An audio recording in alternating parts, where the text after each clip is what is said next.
আমরা সর্বপ্রথম আল্লাহ সুবহানাহু ওয়া তাআলার শুকরিয়া আদায় করছি যে আল্লাহ সুবহানাহু ওয়া তাআলা আমাদেরকে সুস্থ রেখে এমন একটি বরকতমণ্ডিত মর্যাদাপূর্ণ জায়গায় আসার বসার তৌফিক দিয়েছেন, কোরআন এবং সহিহ হাদিস থেকে আলোচনা করার এবং আলোচনা শ্রবণ করার তৌফিক দিয়েছেন। সেই মহান মনিবের দরবারে আমরা লাখো কোটি শুকরিয়া আদায় করছি। আমরা সকলেই বলছি আলহামদুলিল্লাহ। লাখো কোটি দরুদ ও সালাম বর্ষিত হোক মানবতার মুক্তির দূত নবিকুল শিরোমণি নবী সম্রাট জনাবে মুহাম্মদ রাসূলুল্লাহ সাল্লাল্লাহু আলাইহি ওয়াসাল্লামের প্রতি। আজকে আমরা যে বিষয়টি নিয়ে আলোচনা করব তা হচ্ছে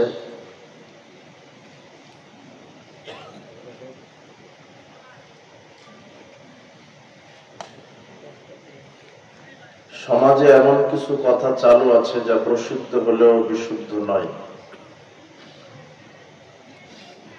ভ্রান্ত আকীদা, তার পরিণাম, তার কুফল কি, উল্লেখিত বিষয়ে আমরা কোরআন এবং সহিহ সুন্নাহ থেকে আলোচনা করার চেষ্টা করব ইনশাআল্লাহ। আকীদা বিষয়ে বক্তব্য দেওয়া কঠিন, এই বক্তব্য বোঝাও কঠিন। এই জন্য আমরা প্রথমেই বিনীতভাবে সবাইকে বলতে চাই যে কোন রকম বিশৃঙ্খলা না করে মনোযোগের সাথে আমাদের কথাগুলিকে শোনা এবং বোঝার চেষ্টা করবেন। আল্লাহ সুবহানাহু ওয়া তাআলা যেন আমাদের আজকের এই প্রোগ্রামটিকে কবুল করে নেন। আমিন। যত নারী পুরুষ এসেছে আল্লাহ তুমি আমাদের পাপগুলিকে ক্ষমা করে দাও। আমিন। বিচারের মাঠে আজকের ইসলামী জালসাটিকে তুমি নাজাতের ওসিলা হিসেবে কবুল করে নাও। আমিন।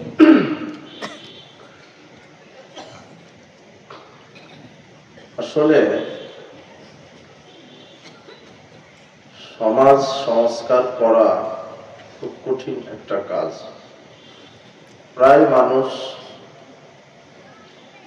ইসলামকে যেভাবে বুঝেছে প্রায় ভুল। প্রচলিত যে ইসলামটা সমাজে কায়েম আছে, আমরা যখন এটা ভুল ধরিয়ে দিই, যেমন বলা হয় পানির অপর নাম জীবন, এটা বলা হয় না? তাহলে আজকে রাতে ঘুমানোর আগে আপনার বাচ্চাকে পানির মধ্যে ডুবিয়ে রাখবেন, তাহলে বাঁচবে না? কেন বললেন যে পানির অপর নাম কি?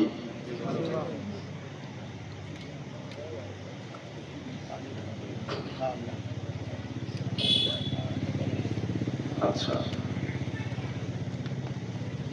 আমাদের সমাজে মানুষ সিয়াম ভঙ্গের কারণ জানে। শবে সাদিক থেকে সূর্য ডোবা পর্যন্ত না খেয়ে থাকা, অশ্লীলতা পাপ কাজ থেকে বিরত থাকার নাম কি? সিয়াম। তো সূর্য ডোবার 1 মিনিট পূর্বে আপনি 1 গ্লাস পানি পান করেছেন, সিয়াম আছে? 1 মিনিট পূর্বে 99 ভাগ হয়েছে সিয়াম, আপনার 1 ভাগ কবুল হয়নি, তাই না? হ্যাঁ, ওটাই হয়নি। আচ্ছা, জুমার দিনে গোসল করেছেন, ওযু করেছেন, সুগন্ধি ব্যবহার করেছেন, তেল মেখেছেন, আলখাল্লা, জুব্বা, পাগড়ি সব পরে মসজিদের দরজার সামনে একটা পা দিতেই বায়ু নিরসন হয়েছে। ওযু আছে? আছে। 99% আছে, 1% নাই। সব, তাই না? এটা জানেন আপনি। ওযু ভঙ্গের কারণ আপনি জানেন, সিয়াম ভঙ্গের কারণ আপনি জানেন। ওযু যেভাবে ভেঙে গেল না, এই আর কি সিয়াম যেভাবে ভেঙে গেল, এইভাবে মানুষের ঈমান ভেঙে যায়। কি হয়ে যায়? একেবারে টোটালি ভেঙে যায়। আর ঈমান ভাঙা অবস্থায় যদি কেউ মারা যায় তাহলে তার জাহান্নাম থেকে বাঁচার কোনো পথ নেই বিচারের মাঠে। আর এই ঈমান ভাঙা অবস্থায় বহু মানুষ আল্লাহ বিচারের মাঠে উপস্থিত হবে। সূরা ইউসুফের 106 আয়াতে আল্লাহ বলছেন, ওয়ামা ইউমিনু আকসারুহুম বিল্লাহ ইল্লা ওয়া হুম মুশরিকুন। অধিকাংশ মানুষ ঈমান আনার পরেও মুশরিক। কি ঈমান আনার পরেও মুশরিক? এই আয়াতগুলি স্মরণে রাখবেন। সূরা রুমের 8 নম্বর আয়াতের শেষের দিকে আল্লাহ বলছেন, وَإِنَّ كَثِيرًا مِنَ النَّاسِ بِلِقَاءِ رَبِّهِمْ لَكَافِرُونَ। অধিকাংশ মানুষ বিচারের মাঠে আল্লাহর সাথে সাক্ষাৎ করবে কাফের অবস্থায়। কি অবস্থায়? কাফের অবস্থায়। আয়াতগুলো নোট করে রাখো যুবকরা, তোমাদের ব্রেন বুদ্ধি ভালো, স্মরণে রাখবা। তোমার হুজুরদেরকে তাফসীর সহ করতে বলবা। অধিকাংশ মানুষ বিচারের মাঠে আল্লাহর সামনে কি অবস্থায় হাজির হবে? এটা কার কথা? আল্লাহ। সহিহ মুসলিমের 153 নম্বর হাদিস, আবু হুরায়রা রাদিয়াল্লাহু আনহু বলছেন, রাসূল সাল্লাল্লাহু আলাইহি ওয়াসাল্লাম বলেছেন, বাদিরু বিল আমালি ফিতানান কাকিতাল লাইলিল মুযলিম। পৃথিবীর মানুষ অন্ধকার গাঢ় কালো ফিতনা আসার পূর্বেই সৎ কর্মের দিকে প্রতিযোগিতা করো। ইউসবিহু রাজুলু মুমিনান আও ইউমশি কাফিরান। এমন একটা সময় আসবে মানুষ সকালে থাকবে মুমিন, সন্ধ্যায় হয়ে যাবে কাফের। ইউমশি মুমিনান আও ইউসবিহু কাফিরান। সন্ধ্যায় থাকবে মুমিন, সকালে হয়ে যাবে কাফের। হাদিস মুসলিম, মুহাম্মদ সাল্লাল্লাহু আলাইহি ওয়াসাল্লাম বলছেন। মুসান্নাফ ইবনে আবি শাইবা 30992 নম্বর হাদিস, রাসূল সাল্লাল্লাহু আলাইহি ওয়াসাল্লাম বলছেন, ইয়াতি আলান নাসি জামান।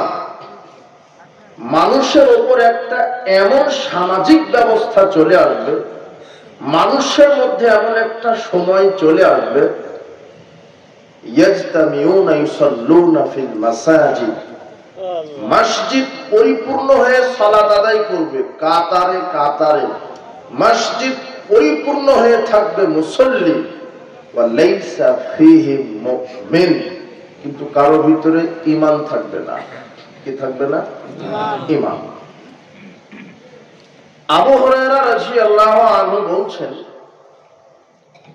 নবী করিম সাল্লাল্লাহু আলাইহি ওয়াসাল্লাম বলেছেন, ইন্নার রাজুলা ইউসাল্লি 60 সানা ইলা 60 সানা। শোনো সাহাবীগণ, আমার উম্মতের বহু মানুষ আছে যারা 50, 60, 70, 80 বছর বয়স পর্যন্ত সালাত আদায় করবে। শোনো সাহাবীগণ, আমার উম্মতের অনেক মুসল্লি আছে, কেউ 20, 40, 50, 60, 70 বছর পর্যন্ত সালাত আদায় করবে, করে। মা তুকবালুল্লাহু সালাতুন, তার 50, 60 বছরের এক ওয়াক্ত সালাত আল্লাহ বিচারের মাঠে কবুল করবেন না। এটা কার কথা? মুহাম্মদ সাল্লাল্লাহু আলাইহি ওয়াসাল্লাম। কথা আল্লাহ, ভাবটা আল্লাহ। কে বলেছেন এটা হাদিসের মাধ্যমে? মুহাম্মদ সাল্লাল্লাহু আলাইহি ওয়াসাল্লাম। তো সেটা আপনি কিনা? সমাজে বহু মানুষ 60 বছর ধরে সালাত আদায় করে, করছে, বিচার মাঠে আল্লাহ এক ওয়াক্ত সালাত কি করবেন না। তো সে কে? একটু শুধু আমি কোরআনের আয়াতগুলি আর হাদিসগুলি এতক্ষণ ইবারত করে অনুবাদ করে দিলাম। এরপরে সহিহ বুখারী 5058 নম্বর হাদিস, আবু সাঈদ খুদরি রাদিয়াল্লাহু আনহু বলেন, রাসূল সাল্লাল্লাহু আলাইহি ওয়াসাল্লাম বলেছেন, ইয়াখরুজু ফিকুম কওমুন। শোনো সাহাবীগণ, তোমাদের ভিতরে কিছু কওম বের হবে, তাহকিরুনা সালাতাকুম মা সালাতিহিম। তারা তোমাদের সালাতকে তাদের সালাতের তুলনায় তুচ্ছ মনে করবে। তোমাদের সালাতকে তারা কিছুই মনে করবে না, তারা এত বেশি সালাত আদায় করবে। সিয়ামাকুম মা সিয়ামিহিম, তোমাদের সিয়ামকে তারা তুচ্ছ মনে করবে। ওয়া আমালাকুম মা আমালিহিম, তোমাদের আমলকে তারা তুচ্ছ মনে করবে। তাদের আমলের কাছে তোমাদের আমল কিছুই না, তাদের সিয়ামের কাছে তোমাদের সিয়াম কিছুই না। ইয়াকরাউনাল কুরআন, তারা কোরআন মাজিদ তেলাওয়াত করবে।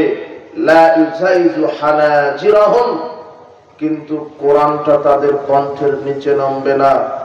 ইয়ামরুকুনা মিনাদ দ্বীন, তারা ইসলাম থেকে ওইভাবে বের হয়ে যাবে কামা ইয়ামরুকু সাহমু মিনার রামিয়া, যেমন ধনুক থেকে তীর বের হয়ে যায়। মানে এত সালাত সিয়াম হজ যাকাত আদায় করে মুসলমানই থাকবে না। বুঝেননি মনে কথা? এই হাদিসগুলি শুধু আমি প্রথমে বলে নিচ্ছি, এরপরে বুঝতে পারবেন। এখনো কিছুই বুঝেননি, শুধু হাদিসের ইবারত বুঝছেন। খুব খেয়াল করবেন। তথাকথিত আজকে ওয়াজ মাহফিল তাফসীর মাহফিলে বসেননি, আজকে মনে করবেন যে আমি দাস ক্লাসে বসেছি। কথা মনে থাকবে কি? ক্লাসে বসেছেন আপনি। ইসলাম বুঝে এখান থেকে উঠতে হবে, আকীদা মানহাজ বুঝে এখান থেকে উঠতে হবে। আজকে বক্তব্য যদি না বুঝে নিজের জীবনকে গঠন করতে না পারেন, তাহলে পাহাড় পরিমাণ আমল করেও বিচার মাঠে আপনি টিকতে পারবেন না।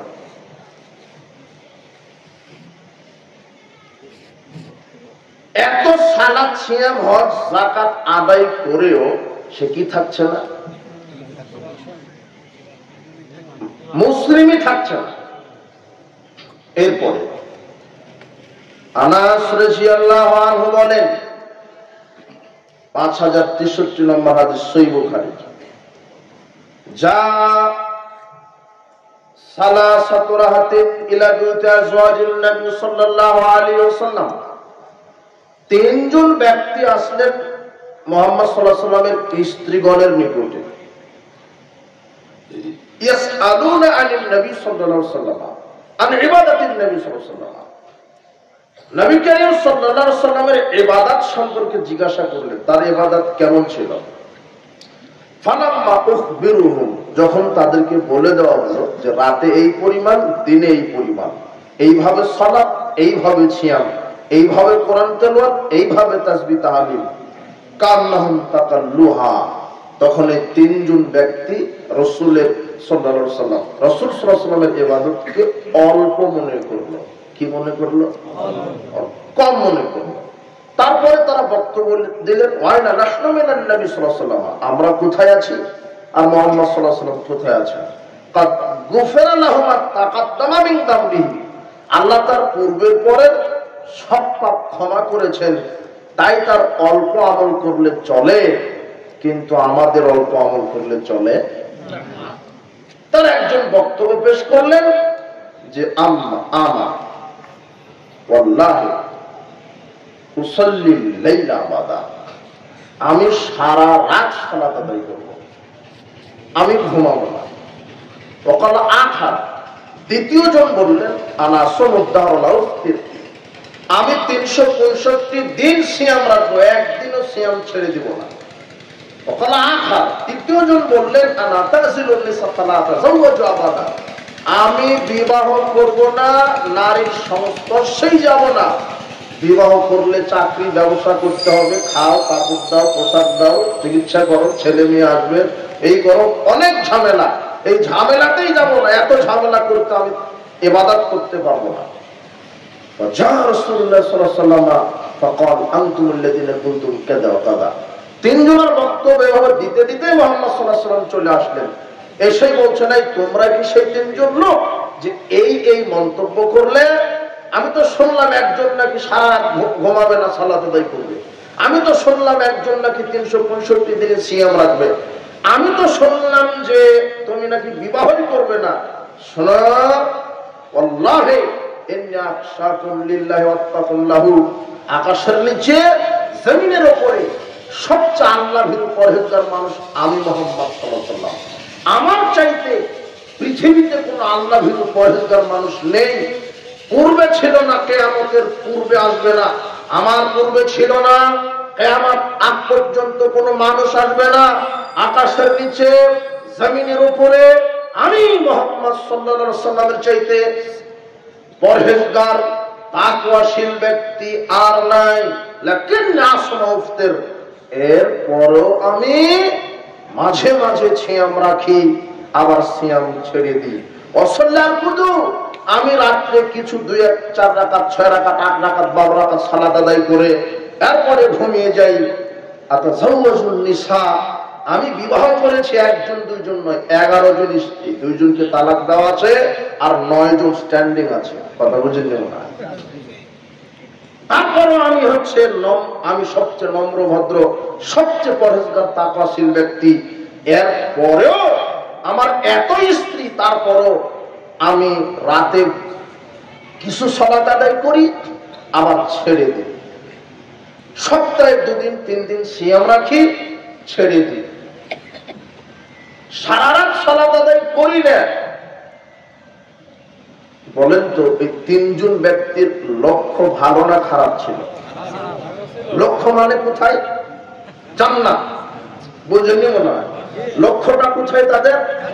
যে কোনো মূল্যে জান্নাত। না না না না না, সারা রাত ঘুমানো যাবে না, সারা রাত সালাত, জান্নাতে যেতেই হবে। না বিবাহ করবো না, ঝামেলা, ব্যবসা চাকরি বউ ছাওয়াল এগুলি খুব ঝামেলা, ইবাদতে ঘাটতি হবে, বিবাহ করবো না। মানে যে কোনো মূল্যে তারা জান্নাতে যেতে চাচ্ছে, ভালো আমল করে, বেশি আমল করে। কিন্তু মুহাম্মদ সাল্লাল্লাহু আলাইহি ওয়াসাল্লাম এগুলি শোনার পরে বলছেন, মান রাগিবা আন সুন্নতি, যে ব্যক্তি আমি মুহাম্মদ সাল্লাল্লাহু আলাইহি ওয়াসাল্লামের নিয়ম নীতিতে ইবাদত করবে না, সে সারা রাত কেন, ও মরা পর্যন্ত শুধু সালাতের মধ্যেও যদি থাকে, তবুও তাকে জাহান্নামে যেতে হবে। আপনার সালাত, সিয়াম, হজ, যাকাত, তাসবিহ, তাহলিল যা কিছু করছেন, একজন মানুষের মতো হতে হবে, যার নাম হচ্ছে মুহাম্মদ সাল্লাল্লাহু আলাইহি ওয়াসাল্লাম। আপনার মতো হয়ে লাভ নেই, পীর সাহেবের মতো হয়ে লাভ নেই, বড় আলেমের মতো হয়ে লাভ নেই। সারা পৃথিবীর মধ্যে সবচেয়ে বড় আলেম, আর সারা পৃথিবীর মধ্যে বড় আলেম কাকে বলে, আর পীর সাহেব কাকে বলে? মুহাম্মদ সাল্লাল্লাহু আলাইহি ওয়াসাল্লাম কেমন ব্যক্তি জানেন? তার ক্ষমতা, তার পাওয়ার কথা। যেদিন মুহাম্মদ সাল্লাল্লাহু আলাইহি ওয়াসাল্লামকে আল্লাহ নবুয়ত দিলেন, সেদিন থেকে তার পূর্বের যত নবী ছিল, সব নবীর নবুয়তকে আল্লাহ বাতিল ঘোষণা করেছেন। আর কোন নবীর তরিকা চলবে না। একজন ব্যক্তির এখন নবুয়ত চলবে, সেই ব্যক্তিটাকে মুহাম্মদ সাল্লাল্লাহু আলাইহি ওয়াসাল্লাম বলছেন, ওয়াল্লাযী নাফসি বিয়াদিহি, শোনো আল্লাহর শপথ, লাউ বাদা লাকুম মূসা, আজকে যদি মূসা তোমাদের নিকটে আসে, মূসা মানে বুঝেন কি? মূসা আলাইহিস সালাম বনী ইসরাইলের সবচেয়ে বড় নবী, আর সবচেয়ে যার অনুসারী বেশি ছিল, তার নাম কি? আর গোটা কোরআন মাজিদ শুধু মূসা বনী ইসরাইলের কাহিনী। যেই পাতা উল্টা মূসা আছে, মূসা আলাইহিস সালাম আছে। এই জন্য মুহাম্মদ সাল্লাল্লাহু আলাইহি ওয়াসাল্লাম বলছেন, আজকে যদি মূসা আলাইহিস সালাম এখন আসে, এখন ফাত্তাবাতুমুহু, আর তোমরা যদি মূসার শরীয়ত মেনে সালাত, সিয়াম, হজ, যাকাত আদায় করো, ওয়াতারাকতুমুনি, আর আমি মুহাম্মদ সাল্লাল্লাহু আলাইহি ওয়াসাল্লামকে যদি বাদ দাও, আমার নীতি, আমার আদর্শ, আমার শরীয়ত যদি তোমরা বাদ দিয়ে মূসার নীতি শরীয়ত অনুযায়ী যদি সালাত, সিয়াম আদায় করো, লা দালালতুম আন সাওয়াইস সাবিলা, তবু তোমাদেরকে জাহান্নামে যেতে হবে। মুহাম্মদ সাল্লাল্লাহু আলাইহি ওয়াসাল্লামের শরীয়ত থাকাকালীন যেখানে নবীর শরীয়ত টিকে না, সেখানে তোমার পীর সাহেবকে বেটা, পীরকে, বড় আলেমকে। পীর কাকে বলে, বড় আলেম কাকে বলে? যেখানে মুহাম্মদ সাল্লাল্লাহু আলাইহি ওয়াসাল্লামের নীতির কাছে অন্য নবীর নীতি টিকে না। এতটুকুন, এইটুকুন বলা হলো। এরপর সমাজে অনেক কিছু প্রসিদ্ধ আছে, কিন্তু সেটা বিশুদ্ধ নয়। তার একটা সমাজে প্রসিদ্ধ আছে যে কোরআন মাজিদের আয়াত সবাই জানে 6666। কত আয়াত? কিন্তু আসলে ঘটনা কি? সবাই তো বলছে 6666, কিন্তু আসলে সত্যটা কোনটা? সত্যটা দেখা যাবে যে 6236। এখন বলেন তো, যে কোরআন মাজিদ সর্বপ্রথম বাংলাতে অনুবাদ করেছে কে? এই তো আপনি তো এটাই বলবেন। তুমি পড়েছ, তোমার দাদা, তার দাদা, সবাই, এটা প্রসিদ্ধ আছে, কিন্তু প্রসিদ্ধ হলে ওটা কি না? বিশুদ্ধকে সর্বপ্রথম কোরআন মাজিদের বাংলা অনুবাদ, তাও টোটাল নয়, কিছু কয়েকটা সরে অনুবাদ করেন আমির উদ্দিন বসুনিয়া। এরপরে 1836 সালে গোটা কোরআন মাজিদটাই অনুবাদ করেন মাওলানা নাইমুদ্দিন সাহেব। কে?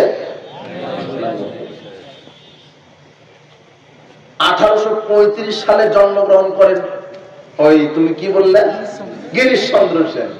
তাহলে তোমার গিরিশচন্দ্র সেন জন্মের 35 বছর আগে, 37 বছর আগে ওই মাওলানা নাইমুদ্দিন সাহেব গোটা কোরআন মাজিদ কি করেছে? তুমি আজকে ঘুমানোর পূর্বে নেটে সার্চ দিবা, তাহলে দেখবা যে উইকিপিডিয়াতে তুমি সঠিক তথ্য পেয়ে যাবা। তোমার জাতি তোমাকে ভুল শিখিয়েছে, এতদিন তোমার জাতি ভুল জানত। এভাবেই সমাজে সেই শিরক বিদআত চলে এসেছে, যেটাকে মানুষ ইসলাম মনে করে, কিন্তু আসলে সেটা কি না, ইসলাম। প্রসিদ্ধ আছে, প্রসিদ্ধ আছে, প্রসিদ্ধ হলেও কি না, বিশুদ্ধ না। আমাকে বিশুদ্ধতার নিকটে ফিরে যেতে হবে, বিশুদ্ধতার নিকটে ফিরে যেতে হবে। এভাবে ইসলামের ভিতরে শিরক বেদাতের অনুপ্রবেশ হয়েছে। পাক ভারত উপমহাদেশের অধিকাংশ মানুষ শিরক আর বেদাতকে ধর্ম মনে করে যে কবর পূজা, মাজার পূজা, খানকা পূজা, পীর পূজা এগুলি ধর্ম। বেদাতি আমলকে মনে করে যে এগুলি আমল। অথচ ইসলামে কোনো পীর পূজা, কবর পূজা, খানকা পূজা, মাজার পূজা, উসিলা পূজা নেই, দরগা পূজা নেই, পুকুর, গাছ, পাথর, মাছ এগুলি পূজা নেই। অথচ মানুষ করছে বরকতের আশায়, বালা মুসিবত দূর হওয়ার আশায়। এর জন্য দায়ী কে? এর জন্য দায়ী রিকশাওয়ালা, ঠেলাওয়ালা, দিনমজুর নয়। এই জন্য দায়ী হচ্ছে দেশের এক শ্রেণীর প্রতারক ভণ্ড আলেমেরা।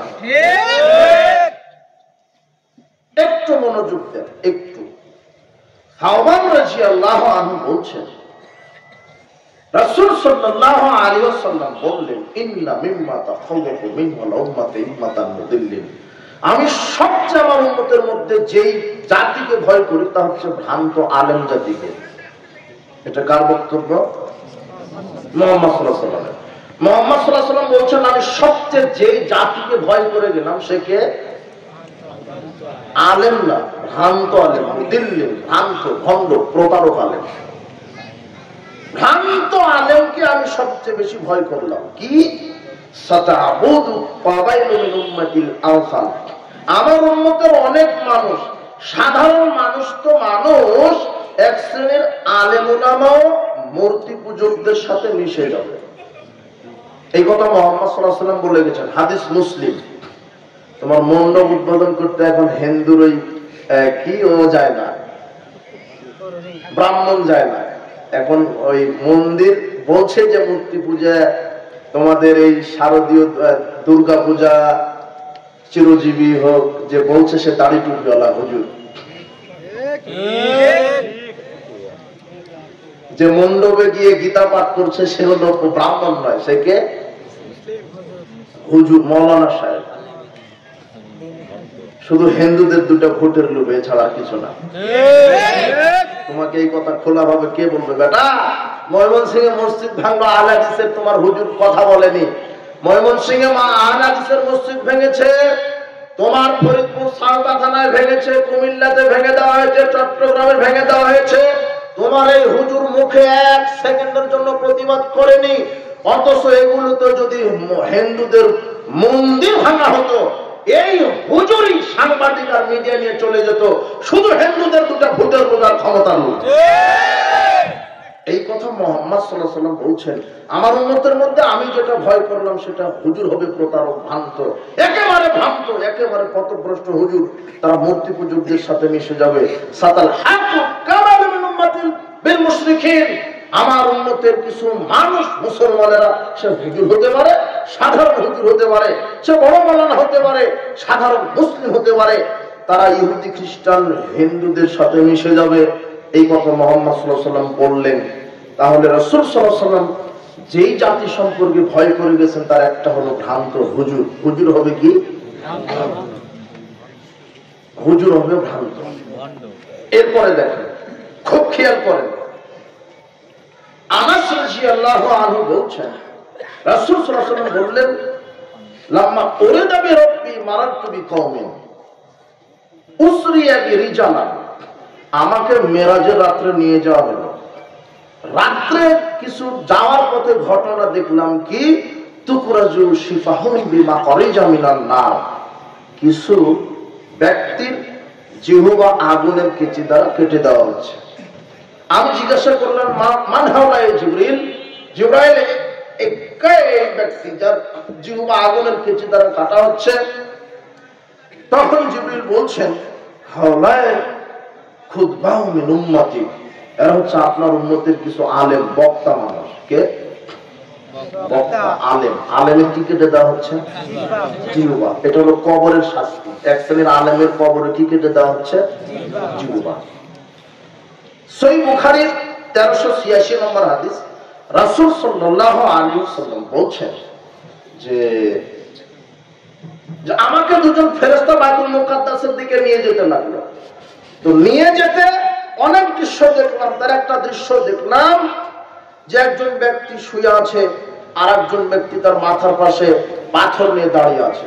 পাথর মারছে, মাথা ফেটে যাচ্ছে। আমি বললাম, মানহাদা, একে? তখন তারা আমাকে বললেন, রাজুলুন আল্লামাহুল্লাহুল কোরআন, এ হলো আলেম মানুষ। কবরে কার মাথা ফাটানো হচ্ছে? আলেম। তাহলে এক শ্রেণীর প্রতারক, ভ্রান্ত, ভণ্ড আলেম সমাজে আছে। হাদিস বুখারী। ওসামা বিন যায়েদ রাদিয়াল্লাহু আনহু বলেন, রাসূল সাল্লাল্লাহু আলাইহি ওয়াসাল্লাম বলেছেন, ইয়াজিউ ইয়াউমাল কিয়ামাতি ফায়ুলকা ফিন নার, এমন কিছু ব্যক্তিকে বিচার মাঠে আনা হবে, এনে জাহান্নামে নিক্ষেপ করা হবে।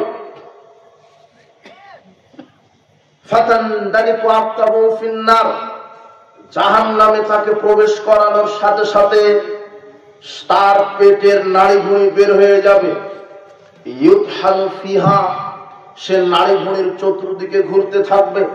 কাতাহনিল হিমারি বিরহাহু, যেমন গাধা আটা পিষা জাতার চতুর্দিকে ঘুরতে থাকে। গাধা যেমন আটা পিষার জাতার চতুর্দিকে ঘুরতে থাকে, এক শ্রেণীর মানুষ তার নাড়িভুঁড়ির চতুর্দিকে ঘুরতে থাকবে। ফায়াসতামু আহলুন নার আলাইহি, জাহান্নামীরা সব একত্রিত হয়ে ওই ব্যক্তির কাছে গিয়ে বলবে, আইয়া ফুলান মা শামুকা, আহা হে অমুক আলেম, তোমার এই অবস্থা কেন? মানে যে জাহান্নামের নাড়িভুঁড়ির উপরে ঘুরছে সে কে? তখন সাধারণ লোকেরা বলবে, কি ব্যাপার মা শামুকা, আপনার এই পরিস্থিতি কেন? কি পরিণতি আপনার হলো? কোনটা তা'মুরুনা বিল মারুফ ওয়া তানহাউনা আনিল মুনকার, আপনি যে আমাদেরকে ভালো কাজের আদেশ দিতেন, মন্দ কাজের নিষেধ করতেন। তখন মাওলানা সাহেব বলবে, হ্যাঁ, কুনতু আমুরুকুম বিল মারুফ ওয়া লা আতিহি, আমি ভালো কাজের আদেশ করতাম কিন্তু নিজে পালন করতাম না।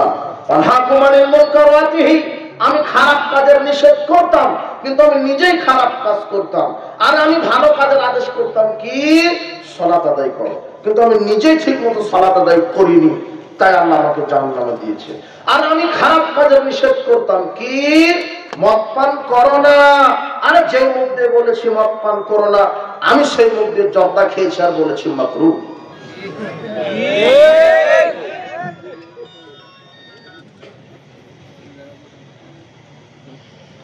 এটা মাওলানা সাহেবদের পরিণতি বিচারের মাঠে। বিড়ি, সিগারেট, জর্দাগুলো এগুলি মদ। তোমার হুজুর কেন? কারা ঘরের ইমাম খেলো সেটা মদ এবং হারাম। কথা বুঝেছেন কি? মাওলানা সাহেব নিজে বক্তব্য দিবে যে মদ পান করো না, অথচ নিজে কি করছে? নিজে সুদের বিরুদ্ধে বক্তব্য দিচ্ছে, অথচ নিজে সুদী ব্যাংকের প্রতিষ্ঠাতা। সুদ বুঝেন কিনা? সুদ মানে যেটাকে এখন ইন্টারেস্ট বলছে। সব শয়তান, ইবলিস শয়তান চেঞ্জ করে দিয়েছে। এখন আর ঘুষকে ঘুষ বলে না, বলছে হাদিয়া, সেলামি। বুঝেছ কি তোকে যুবক? আর সুদকে বলছে ইন্টারেস্ট। আর যারা দাড়ি টুপি দিয়ে ব্যাংকের ব্যবসা করছে এরা বলছে মুনাফা। ওই ঘটনা এরকম হয়েছে যে মেয়ে, নারী, মহিলা এই তিন বস্তু না একই বস্তু। তো ইন্টারেস্ট, সুদ আর মুনাফা কি হলো? তো তোমাকে জাতি বোকা বানাচ্ছে। তাই হলো হুজুর। আর মনে করেন যে আপনার এটা কি কোন থানা, বড়াই গ্রামে 2 কিলোমিটার ব্রিজ উদ্বোধন হবে। তো এখন এমপি সাহেব আসছে, বড়াই গ্রাম নাটোর এমপি সাহেব আসছে। ব্রিজ উদ্বোধন করার পূর্বে দেখবে যে লাল সুতা কেটে কি করে, দেখো মনে হয় কিছু কোন দোকানপাট, ব্যবসা বা কোন ইন্ডাস্ট্রি বা কোন ব্রিজ যখন নেতা উদ্বোধন করে তখন একটা কাঁচি থাকে আর একটা ফিতা দুই সাইডে টানা ধরে থাকে। আর এমপি সাহেব কি করে? কে উদ্বোধন করলো? এমপি সাহেব। আল্লাহ সুবহানাহু ওয়া তাআলা জাহান্নাম উদ্বোধনই করবেন হুজুর দিয়ে। কে দিয়ে? আলেম, বক্তা। কি দিয়ে? আলেম দিয়ে, বক্তা দিয়ে। জাহান্নাম উদ্বোধনই হবে কোন কাফের, মুশরিক এদেরকে দিয়ে নয়। বলো তো কাকে দিয়ে? আলেমকে দিয়ে। আলেমকে দিয়ে জাহান্নাম উদ্বোধন হবে। তো এই আলেমেরা কি এমন অপরাধ করলো? হায়াত সুবহানাল্লাহ। আলেমেরা তো জাতির কর্ণধার, মানুষকে হেদায়েতের রাস্তা দেখায়, ইসলামের কথা বলে, আমলের কথা বলে, কোরআন হাদিসের কথা বলে। কিন্তু এক শ্রেণীর আলেমকে দিয়েই কেন জাহান্নাম উদ্বোধন হচ্ছে? ঘটনা কি? আলেম কি অপরাধ করেছে? এবারে দেখো, আপনি দেখেন, আল্লাহ সুবহানাহু ওয়া তাআলা কিছু ভ্রান্ত আলেমকে শয়তানের দালাল বলেছেন। কি বলেছেন? শয়তানের দালাল, এজেন্ট, প্রতিনিধি। বুঝেন ভাষাগুলি? দালাল, এজেন্ট, প্রতিনিধি। কার? সূরা আনআম 112 আয়াত। আল্লাহ বলছেন, কাযালিকা জাআলনা লিকুল্লি নাবিয়্যিন আদুওয়ান শায়াতিনাল ইনসি ওয়াল জিন্নি। আমি প্রত্যেক নবীর শত্রু বানিয়েছিলাম। মানুষের মধ্যেও শত্রু ছিল, জিনদের মধ্যেও শত্রু ছিল। মানুষের মধ্যেও শয়তান ছিল, জিনদের মধ্যেও। সূরা নাস পড়েননি? মিনাল জিন্নাতে ওয়ান নাস। আল্লাহ, আমি তোমার কাছে মানুষ শয়তান থেকে বাঁচতে চাই, জিন শয়তান থেকে বাঁচতে চাই। তো মানুষের মধ্যে শয়তান আছে, জিনদের মধ্যেও শয়তান আছে। তো আল্লাহ বলছেন অত্র আয়াতে যে আমি প্রত্যেক নবী রাসূলদের শত্রু করেছিলাম, শয়তান হিসেবে নিয়োগ দিয়েছিলাম। মানুষের মধ্যে থেকে শয়তান ছিল, জিনদের মধ্যে শয়তান ছিল। ইউহি বা'দুহুম ইলা বা'দিন, তারা পরস্পর ওহী করত। যুকরুফাল কওলি গুরুরা, মানুষ শয়তান আর জিন শয়তান মানুষকে পথভ্রষ্ট করার জন্য চমকপ্রদ বাক্য খরিদ করত। এরপরে 121 আয়াত সূরা আনআমের 121, ওয়া ইন্নাশ শায়াতিনা লা ইউহুনা ইলা আউলিয়াইহিম লিউজাদিলুকুম। আল্লাহ বলছেন, শোনো, নিশ্চয় ইবলিস শয়তানের পৃথিবীতে কিছু দালাল আছে। কি আছে? দালাল। কার দালাল? ইবলিসের। নিশ্চয় ইবলিস শয়তানের কিছু প্রতিনিধি আছে, কিছু বন্ধুরা আছে, যারা মানুষকে পথভ্রষ্টতার দিকে ডাকছে। ইবলিস শয়তানের যারা প্রতিনিধি, যারা চেলা, যারা এজেন্ট, যারা দালাল, এরা কারা? এখন দেখেন, এই হাদিসটা বুঝতে হবে। তোমাকে পড়তে হবে, আপনাকে পড়তে হবে, আপনার হুজুরকে পড়তে হবে। বুখারী 3606 নম্বর হাদিস, 3606। হুযায়ফা ইবনুল ইয়ামান রাদিয়াল্লাহু আনহু বলছেন যে কানান নাস ইয়াসআলুনা রাসূলুল্লাহ সাল্লাল্লাহু আলাইহি ওয়াসাল্লাম আনিল খায়র। লোকজনেরা মুহাম্মদ সাল্লাল্লাহু আলাইহি ওয়াসাল্লামকে জিজ্ঞাসা করতে শুরু কল্যাণ সম্পর্কে। আল্লাহর নবী, এই সালাত আদায় করলে কত নেকি, সুবহানাল্লাহ বললে কত নেকি, এই করলে কত নেকি, শুধু কল্যাণ সম্পর্কে জিজ্ঞাসা করতেন। কুনতু আসআলুহু আনিশ শাররি, কিন্তু আমি অকল্যাণ সম্পর্কে জিজ্ঞাসা করতাম। আল্লাহর নবী, কি করলে ঈমান ভেঙে যায়, কি করলে আমল নষ্ট হয়, মাখাফাতে ইউদ্রিকানে, যাতে আমি বেঁচে থাকতে পারি, যাতে আমি বেঁচে থাকতে পারি, আমার জন্য ঈমান নষ্ট না হয়, যাতে আমি আমল করে ক্ষতিগ্রস্ত না হই। আপনি বলেন কি করলে ঈমান নষ্ট হয়, কি করলে আমল নষ্ট হয়, আপনি বললে আমি সতর্ক থাকবো। আমি অকল্যাণ সম্পর্কে জিজ্ঞাসা করতাম। করতে করতে আমি বললাম, ইয়া রাসূলুল্লাহ ইন্না কুন্না ফি জাহিলিয়াতিন ওয়া শাররিন, আমরা তো জাহিলিয়াতের যুগে আর অকল্যাণের যুগে ছিলাম। ফাজানা আল্লাহু বিহাদাল খায়র, আল্লাহ আমাদেরকে কল্যাণের যুগে নিয়ে এসেছেন। ফাহাল বা'দা যালিকাল খায়র মিন শাররিন, তো এই কল্যাণের পরে কি আবার অকল্যাণ আসবে? রাসূল সাল্লাল্লাহু আলাইহি ওয়াসাল্লাম বললেন, ক্বালা নাআম, হ্যাঁ, এই কল্যাণের পরে আবার অকল্যাণ আসবে। হুযায়ফা আবার জিজ্ঞাসা করলেন, ফাহাল বা'দা হাদা শারর মিন খায়রিন, তো যেই অকল্যাণ আসবে ওই অকল্যাণের পরে কি আবার কল্যাণ আসবে? তখন মুহাম্মদ সাল্লাল্লাহু আলাইহি ওয়াসাল্লাম বলছেন, ক্বালা নাআম, হ্যাঁ, আবার কল্যাণ আসবে। অফিহি দাখানা, তবে সেই কল্যাণটা হবে অস্পষ্ট, ঘোলাটা, ধোঁয়াটা। সেই কল্যাণটা হবে অস্পষ্ট, ধোঁয়াটা, ঘোলাটা। তখন হুযায়ফা রাদিয়াল্লাহু আনহু বলছেন, ওমা দাখানুহু, অস্পষ্ট ইসলাম আবার কি, ঘোলাটা কল্যাণ আবার কি, একটু বুঝিয়ে বলেন তো।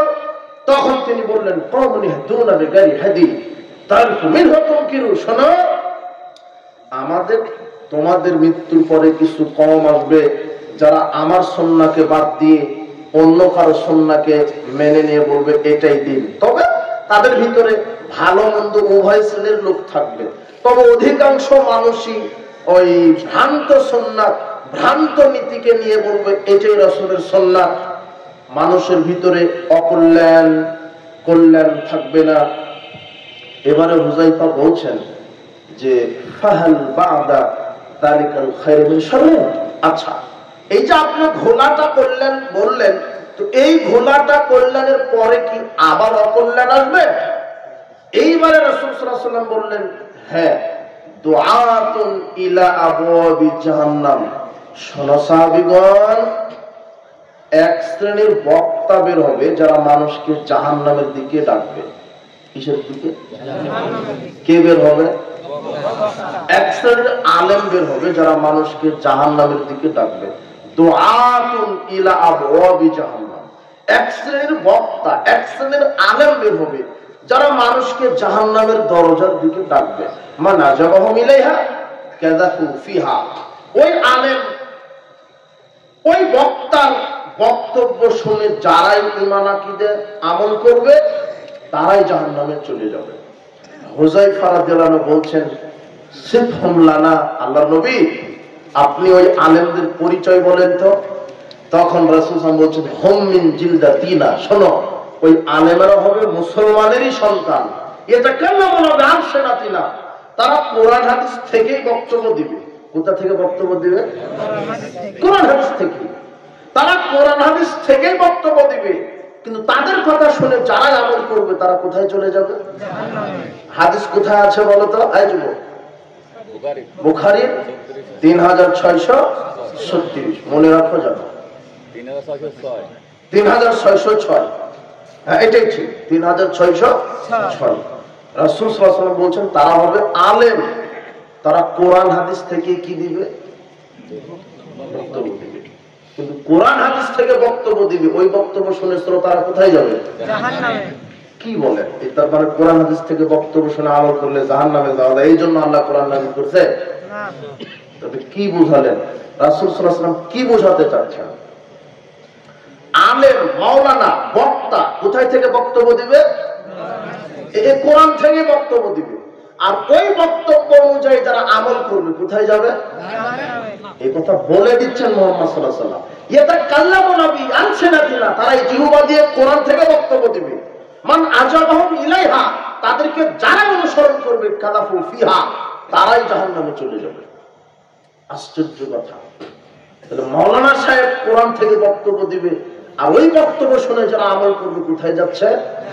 কিভাবে বক্তব্য দিচ্ছে? আশ্চর্য, কোরআন থেকে বক্তব্য দিচ্ছে, এটা আল্লাহর নবীও বলছেন। তার মানে কি হলো দেখেন, সূরা বাকারা একটা আয়াত আছে, 26 নম্বর আয়াত, ইউদিল্লু বিহি কাসীরা ওয়া ইয়াহদি বিহি কাসীরা। আল্লাহ বলছেন এই কোরআন পড়ে বহু মানুষ পথভ্রষ্ট হবে, এই কোরআন পড়ে বহু মানুষ হেদায়েত পাবে। আবার এবারটা শুনেন, ইউদিল্লু বিহি কাসীরা ওয়া ইয়াহদি বিহি কাসীরা। এই কোরআন পড়ে মানুষ পথভ্রষ্ট হবে, এই কোরআন পড়ে হেদায়েত পাবে। এটা কেমন কথা? কোরআন পড়লে কেউ পথভ্রষ্ট হয়? আর এই জন্য কোরআন দিয়েছে? আর আল্লাহ তো বলেছেন হুদাল্লিন না, মানুষের জন্য এটা কি হেদায়েত। আবার আল্লাহ বলছেন এই কোরআনই মানুষের জন্য পথভ্রষ্ট। কেমন হলো ব্যাপারটা? কি কথা দুই রকম হচ্ছে নাকি? আল্লাহ বলছেন এই কোরআন পড়ে মানুষ পথভ্রষ্ট হবে, অথচ আল্লাহ বলছেন কোরআন দিয়েছি হেদায়েতের জন্য। জনাব, কোরআন নাজিল হয়েছে আল্লাহর পক্ষ থেকে, এসেছে একজন মানুষের উপরে যার নাম মুহাম্মদ সাল্লাল্লাহু আলাইহি ওয়াসাল্লাম। কোরআন নাজিল হয়েছে সাহাবীদের সময়ে, অন্য কারো সময়ে নয়। একজন মানুষের উপরে কোরআন নাজিল হয়েছে যার নাম মুহাম্মদ সাল্লাল্লাহু আলাইহি ওয়াসাল্লাম। তাহলে কোরআন পড়তে হবে এবং কোরআন বুঝতে হবে। মুহাম্মদ সাল্লাল্লাহু আলাইহি ওয়াসাল্লাম এবং সাহাবায়ে কেরাম যেভাবে বুঝেছে আপনাকে ওইভাবেই বুঝতে হবে। কোরআন পড়ছেন আপনার মতো, বুঝটাও নিচ্ছেন আপনার মতো। কোরআন পড়ে যদি নিজের মতো করে বুঝেন, নিজের মতো নফসের মতো মানে নফসকে চালায় শয়তান, কে চালায়? শয়তানের মতো যদি কোরআন বুঝেন তাহলে এই কোরআন আপনাকে পথভ্রষ্ট করে দিবে। আর যদি বুঝটা নেন মুহাম্মদ সাল্লাল্লাহু আলাইহি ওয়াসাল্লামের মতো, কার মতো? মুহাম্মদ সাল্লাল্লাহু আলাইহি ওয়াসাল্লাম। আয়াত একটাই, কিন্তু একটা বুঝ হচ্ছে শয়তানের মতো আর একটা বুঝ মুহাম্মদ সাল্লাল্লাহু আলাইহি ওয়াসাল্লাম। আপনি কোনটা নেবেন? মুহাম্মদ সাল্লাল্লাহু আলাইহি ওয়াসাল্লাম। কিন্তু এই যে পাক ভারত উপমহাদেশে পীর, ওলি, আউলিয়া, গাউস, কুতুব এগুলোর যে পূজা করা হয় এর দলিল কোরআনে আছে। কি আছে? পীর ধরা ফরজ বলছে না? পীর ধরা কি? আর এটা কোরআনে আছে। আর পীর মানে আল্লাহ, এটা হাদিসে আছে। কোথায় আছে? পীর মানে আল্লাহ, আর পীর ধরা ফরজ। আর পীরের মুরিদ হলে পীর তাকে হেদায়েত দিয়ে জান্নাত দিবে, এটা কোরআনে আছে। যারা বলছে যে মুহাম্মাদই আল্লাহ, এর দলিল কোরআনে আছে। কোথায় আছে দেখেন, আমি দিই দলিল। সূরা কাহাফ 18 নম্বর সূরা 17 নম্বর আয়াত। কত নম্বর? 17। মা ইয়াহদিল্লাহ ফাহুয়াল মুহতাদ। আল্লাহ বলছেন 17 নম্বর আয়াতে, আল্লাহ যাকে হেদায়েত দেন সে হেদায়েত প্রাপ্ত হয়। ওয়া মা ইউদলিল ফালান তাজিদ লাহু ওয়ালিয়্যাম মুরশিদা। আর আল্লাহ যাকে পথভ্রষ্ট করেন তার কোনো মুর্শিদ নাই। কাজেই যারাই পথভ্রষ্ট হয়েছো তোমরা মুর্শিদের কাছে মুরিদ হও। এই মুর্শিদ মানে পীর। এই মুর্শিদের মুরিদ হলে মুর্শিদ তোমাদেরকে সুপারিশ করে জান্নাতে নিয়ে চলে যাবে। এই যে মুর্শিদা এই শব্দটা কোথায় আছে? কোরআনে। এখন পীর সাহেব বলছে ওই মুর্শিদ মানে আমি রে বাবা, মুর্শিদ আমি। এই যে গিলাপ ছেড়ে দিচ্ছি, কে মুরিদ হবে, কে জান্নাতে যাবে, জান্নাতের সার্টিফিকেট দিয়ে দিচ্ছে। মুর্শিদ মানে পীর। মুর্শিদ মানে কি? পীর। আর পীরকে কি বলে ডাকে মুরিদেরা? মুর্শিদ। এই যে মুর্শিদ শব্দ কোরআনে আছে, অথচ মুর্শিদ মানে হচ্ছে হেদায়েত দান করে। কি হেদায়েত কে দান করতে পারে? পীর নাকি আল্লাহ? আল্লাহ। আর পীর তো বহুদূরের কথা, পৃথিবীর কোন নবী রাসূলের ক্ষমতা ছিল? নূহ আলাইহিস সালাম তার ছেলেকে হেদায়েত দিতে পারেনি। ইব্রাহিম আলাইহিস সালাম তার বাপকে হেদায়েত দিতে পারেনি। লূত আলাইহিস সালাম তার স্ত্রীকে হেদায়েত দিতে পারেনি।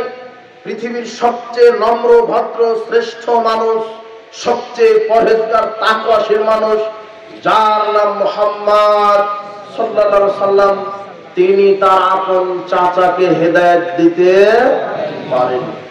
তিনি বলছেন ইয়া আম্মি কুল লা ইলাহা ইল্লাল্লাহ, হে চাচা বলেন একবার লা ইলাহা ইল্লাল্লাহ আশহাদু লা ইল্লাল্লাহ। আমি আপনার জন্য আল্লাহর কাছে সুপারিশ করব, আমি সাক্ষ্য দিব আল্লাহ আমার চাচাকে আপনি জাহান্নামে দিয়েন না। আমার চাচা কালেমা পড়েছে, আমি সুপারিশ করছি আল্লাহ আমার চাচা কালেমা পড়েছে।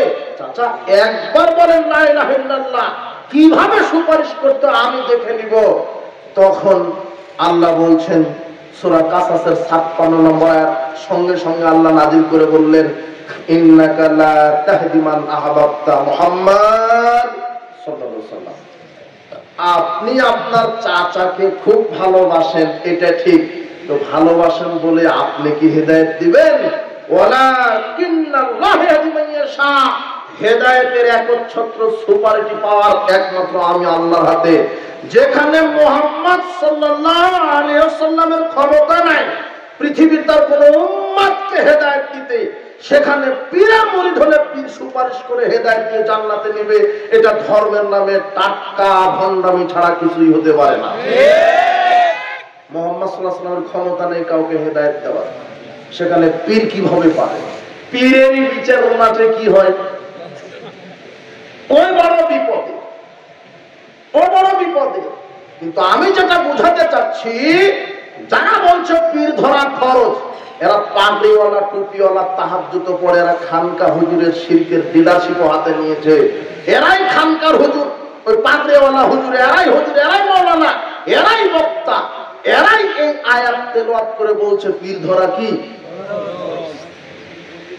আয়াত তেলাওয়াত করলে সুন্দরভাবে, কিন্তু আয়াতের অর্থটা নিল শয়তানের মধ্যে করে। কিসের মধ্যে করে? রাসূল সাল্লাল্লাহু আলাইহি ওয়াসাল্লাম বলেছেন এখানে মুর্শিদ মানে হেদায়েত দানকারী। মুর্শিদ মানে কি?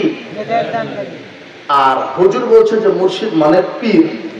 এবার আরেকটা আয়াত চলে, মায়েদা 5 নম্বর সূরা 35 নম্বর আয়াত, ইয়া আইয়ুহাল্লাযিনা আমানুত্তাকুল্লাহ ওয়াবতাগু ইলাইহিল ওয়াসিলা। হে বিশ্বাসীগণ, আল্লাহকে ভয় করো আর ওয়াসিলা ধরো। এখন মাওলানা সাহেব বলছে যে ওয়াসিলা মানে পীর।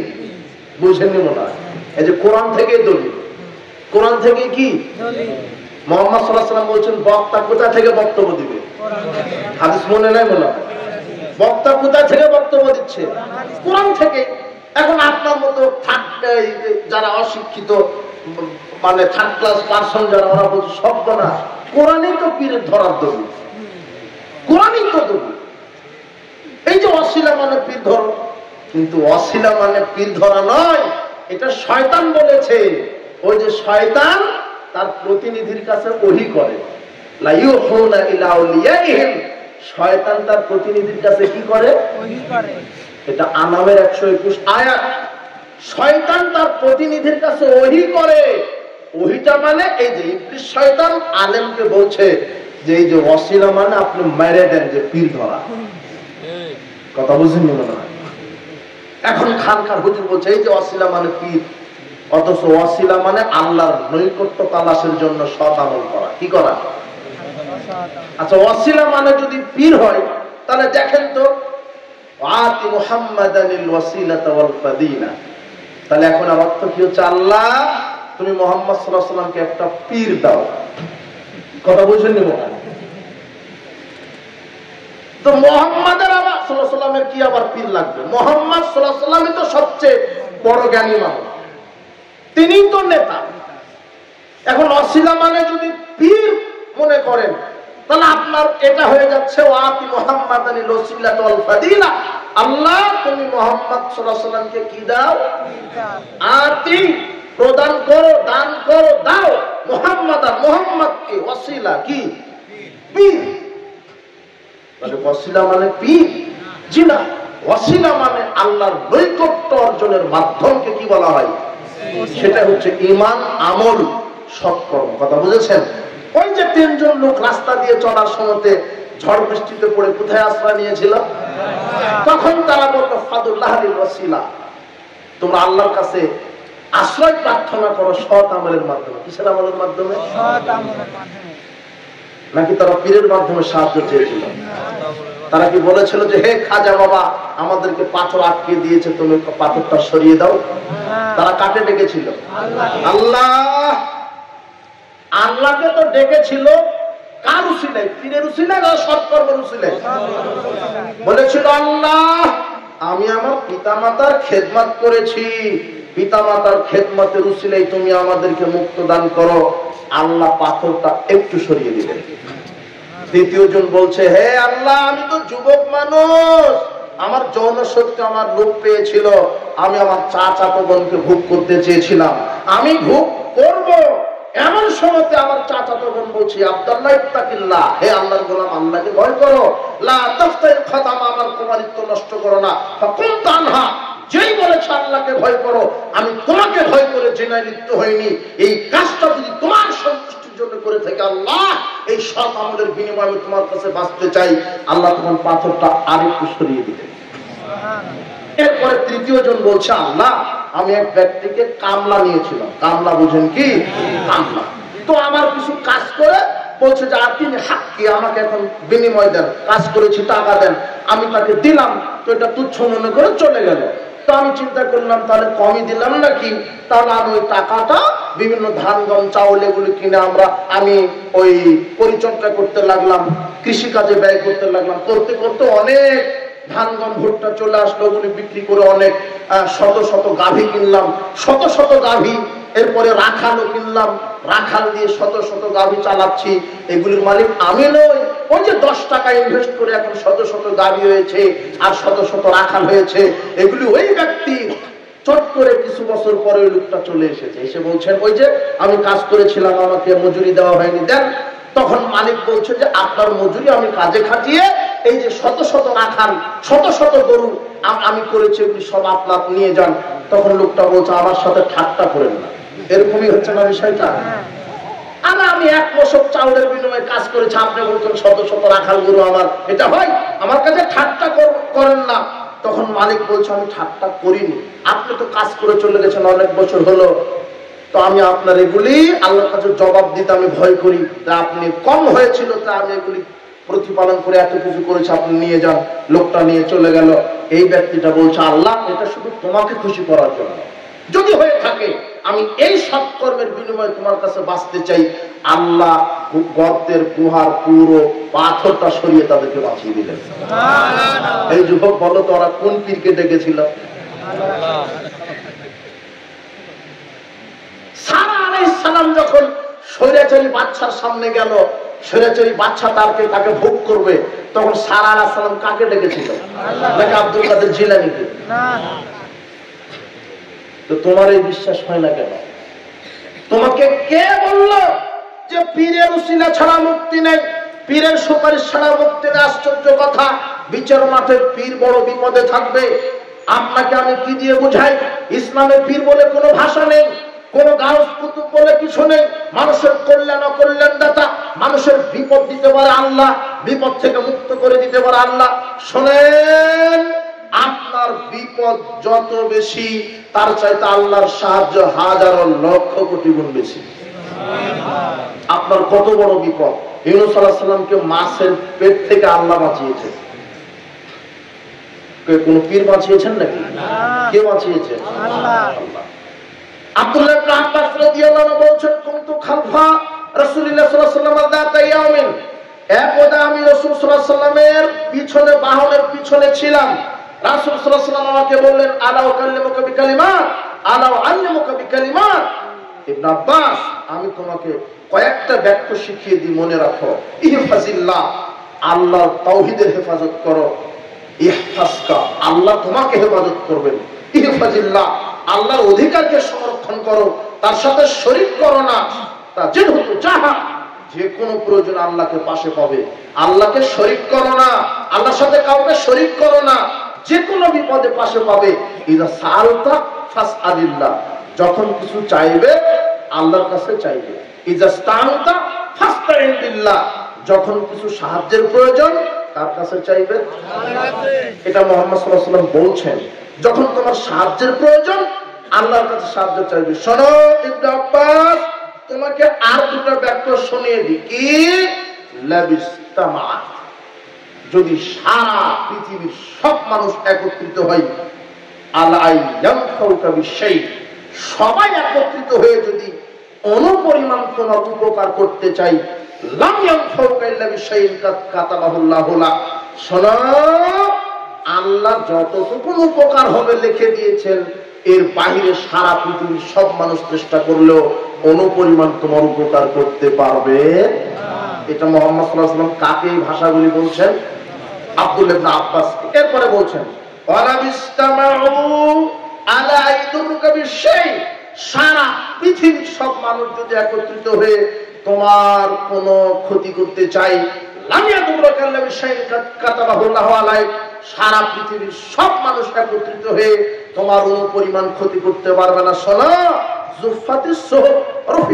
কালাম, শোনো, কলমকে উঠিয়ে নিয়েছেন, খাতাকে আল্লাহ বন্ধ করে দিয়েছেন। নতুন করে আর কারো ক্ষমতা নাই যে তোমাকে বিপদে ফেলাবে অথবা তোমাকে উপকার করবে। এই হাদিসের প্রেক্ষিতে আমরা বলতে পারি, উপস্থিত বৈঠকের মুসলিম দিনী ভাই বোন, সারা পৃথিবীর সব পীর, মরা পীর আর জিন্দা পীর, সারা পৃথিবীর সব পীর, সব আলেম, সব মুহাদ্দিস, সারা পৃথিবীর সব পীর, জীবিত হোক আর মৃত হোক, সব পীর যদি একত্রিত হয়ে আপনার একটা মাথার সাদা চুলকে কালো করার ক্ষমতা তারা রাখবে না। একটা কালো চুলকে সাদা করার ক্ষমতা তারা রাখে না। সারা পৃথিবীর সব মরা পীরা জিন্দা পীরা একত্রিত হয়ে এই ক্ষমতা রাখে না। সে আবার সুপারিশ করে জান্নাতের ক্ষমতা রাখে। এটা বোকামি ছাড়া কিছু নয়। এটা সাবধান। আমি বলছিলাম যে শয়তানের প্রতিনিধি আছে, আর সেটাই হলো কে? ভ্রান্ত আলেম, ভণ্ড আলেম, যারা কোরআন হাদিস থেকে কি দিচ্ছে? কোরআন হাদিস থেকে কি দিচ্ছে?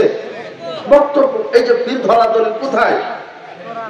এবারে বলছে দেখেন, মোহাম্মদই আল্লাহ। কে আল্লাহ? এটা কোরআনে আছে। দেখেন সূরা আনফাল 8 নম্বর সূরা 17 নম্বর আয়াত, আল্লাহ বলছেন, ওমা রামাইতা ইদ রামাইতা। বদর যুদ্ধের দিনে রাসূল সাল্লাল্লাহু আলাইহি ওয়াসাল্লাম এক মুষ্টি বালি নিয়ে কাফেরদের দিকে ছুঁড়ে মেরেছিলেন। তো এই ঘটনাটা আল্লাহ বলছেন, ওমা রামাইতা, আপনি নিক্ষেপ করেননি, ইদ রামাইতা, যখন আপনি নিক্ষেপ করেছিলেন, ওয়ালাকিন্নাল্লাহ রামা, ওটা আমি আল্লাহ নিক্ষেপ করেছিলাম। কে নিক্ষেপ করেছিল? ওটা আল্লাহ। এই যে আয়াত, এখন আপনার হুজুর বলছে এই যে মুহাম্মদ নিক্ষেপ করেছে, মানে ওটা কে নিক্ষেপ করেছে? তাহলে মুহাম্মদই কে হলো? বাস, কোরআন থেকে দুটি।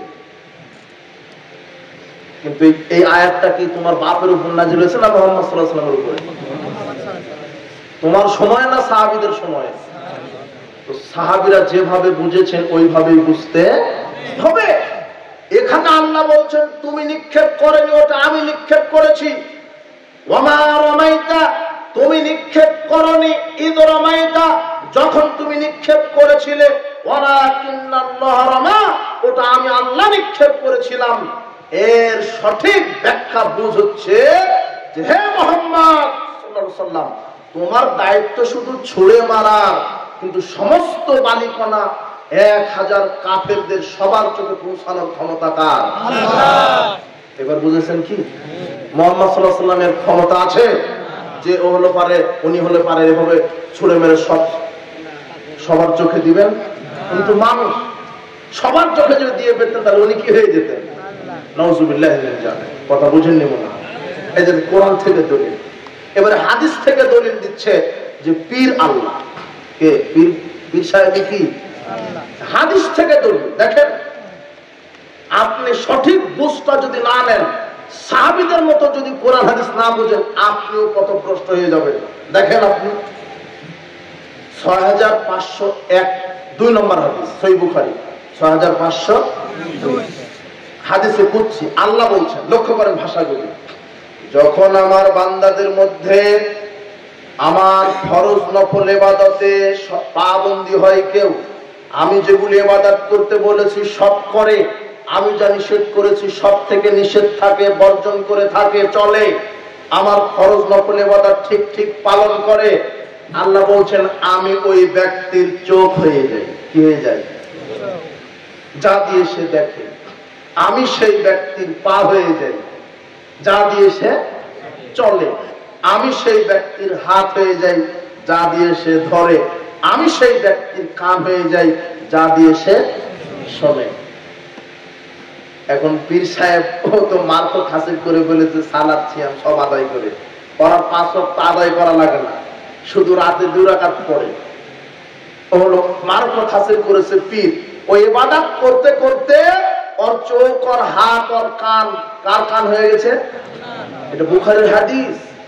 তার মানে পীর সাহেব কি হলো? না না না, আপনি খুলে দেখবেন হাদিস আজকে রাতে। দলিল নাই মানে কয়টা দলিল নেবেন যে পীর আল্লাহ? বুঝেছেন? এখন যারা থার্ড পার্সন লোকেরা বললো সর্বনাশ, কিসের মৌলানা সাহেবের বক্তব্য? এই যে পীর আল্লাহ, 5 ওয়াক্ত আদায় করা লাগবে না, আমি মারফত হাসিল করে ফেলেছি, এখন শুধু 2 ওয়াক্ত মারবো আর পীর একেবারে রুমাল দিয়ে পার করে দিবে জান্নাত। এটাই আকীদা পীর পূজারীদের, এটাই আকীদা। মোহাম্মদী আল্লাহ তারা উর্দুতে শের পরে ওহ জামাস্তাবি আরশতা খুদা কার উতার পড়া হয় মদিনা মে মুস্তাফা কার। আরশের অধিপতি আল্লাহ ছিলেন, যিনি প্রেরিত হলেন মদিনায় মোহাম্মদ হিসেবে। তিনি আরশে থাকলে আল্লাহ, মদিনায় আসলে মোহাম্মদ। মোহাম্মদের নাম হলো আহমদ বা মোহাম্মদ, আহমদ। আর আল্লাহর নাম হলো আহাদ। আল্লাহর একটা নাম আছে কি? আহাদ।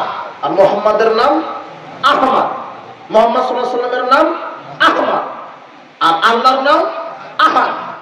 এখন তোমার হুজুর বলছে, পাগলা হুজুর, আকার কি নিরাকার সেই রব্বানা, আহমদ আহাদ হলে তবে যাই জানা, মিমের ওই পদ্মাটিরে উঠিয়ে দেখলে মন, দেখবি সেটাই নিরাশ করে আহাদ নিরঞ্জন। আহমদ থেকে মিমটা ডিলিট করে দেন, তাহলে আহমদ আহাদ হয়ে যাবে। তাহলে মোহাম্মদ ও আহাদ, আল্লাহ। এই যে দলিল, কে বলেছে দলিল নেই? সব দলিল আছে, কোরআন থেকেই দলিল। মাওলানা সাহেব কোথা থেকে বক্তব্য দিবে? মুহাম্মদ সাল্লাল্লাহু আলাইহি ওয়াসাল্লাম বলেছেন বুখারী 3606 নম্বর হাদিস। মাওলানা সাহেব কোথা থেকে বক্তব্য দিবে? কোরআন থেকে। এবারে মাওলানা সাহেব মিলাদ প্রমাণ করছে। মিলাদ, ইয়া নবী সালাম আলাইকুম হয় না, আর জিলাপি খাওয়া, বিরিয়ানি খাওয়া হয়তো। এখন মাওলানা সাহেব বলছে, ইয়া আইয়ুহাল্লাযীনা আমানু সাল্লু আলাইহি ওয়া সাল্লিমু তাসলিমা। হে বিশ্বাসীগণ, তোমরা সালাত পেশ করো, সালাম পেশ করো। এর পূর্বের ব্যক্তি বলছেন ইন্নাল্লাহা ওয়া মালাইকাতাহু ইউসাল্লুনা আলান। আসলে একটা সূরা হাজার 56 আয়াত। এই যে মাওলানা সাহেব কোরআন থেকে মিলাদের কি দিয়ে দিল? মিলাদ মানে রাসূলের জন্মদিন পালন করতে হবে। মিলাদ মানে জন্মদিন কার? রাসূলের।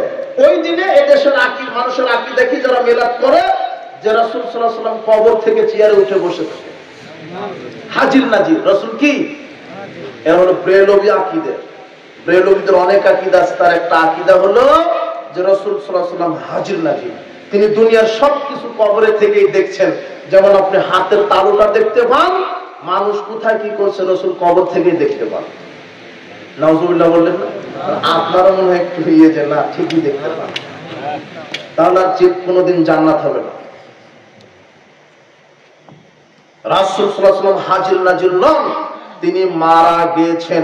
আমি ভ্রান্ত আকীদায় কিছু বলবো ইনশাআল্লাহ, একটু ধৈর্য ধরেন। তো কোন কথা বলতে এটা বললাম? মিলাদ। হুজুর মিলাদ প্রমাণ করছেন কোরআন থেকে। ওই যে তারা দরুদ আবিষ্কার করেছে, ইয়া নবী সালাম আলাইকা, ইয়া হাবিব সালাম আলাইকা।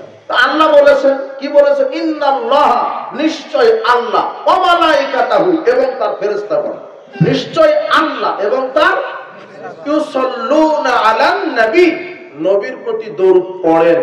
যেহেতু আল্লাহ এবং ফেরেশতা নবীর প্রতি দরুদ পড়েন, তাহলে আমাদেরও একটা দিন ধার্য করতে হবে কি পড়ার জন্য? এই মিলাদ। তাহলে কোন দিন পড়ব?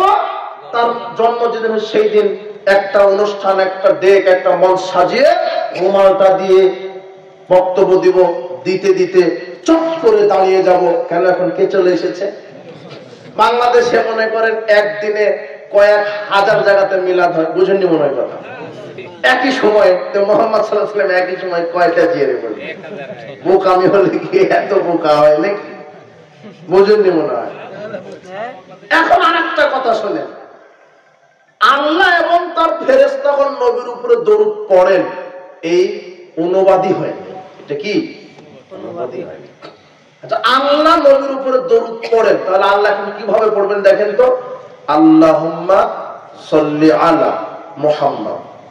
আচ্ছা, আর নাই গেল, আল্লাহ দরুদ পড়ছেন। কিভাবে দরুদ পড়ছেন? আল্লাহ দরুদ পড়ছেন, আল্লাহুম্মা সাল্লি আলা মুহাম্মদ।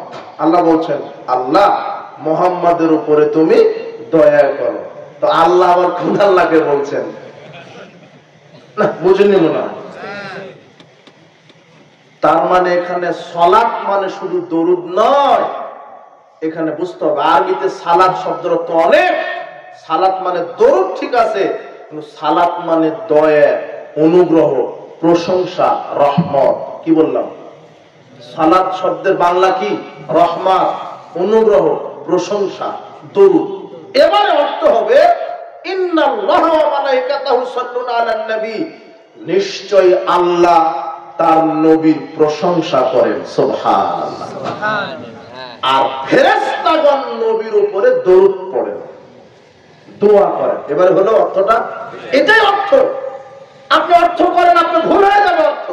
আল্লাহ নবীর উপরে দরুদ পড়েন, তাহলে এখন দরুদ পড়ুক আল্লাহ, আল্লাহুম্মা সাল্লি আলা মুহাম্মদ।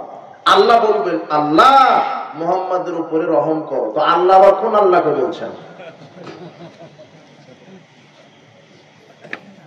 এইভাবে জাতিকে হুজুর, জিলাপি হুজুর জাতিকে প্রতারণা দিচ্ছে। এই হুজুরের বিচার মাঠে জিহ্বা কাটা হবে, এই হুজুরকে দিয়ে জাহান্নাম উদ্বোধন করা হবে ইনশাআল্লাহ।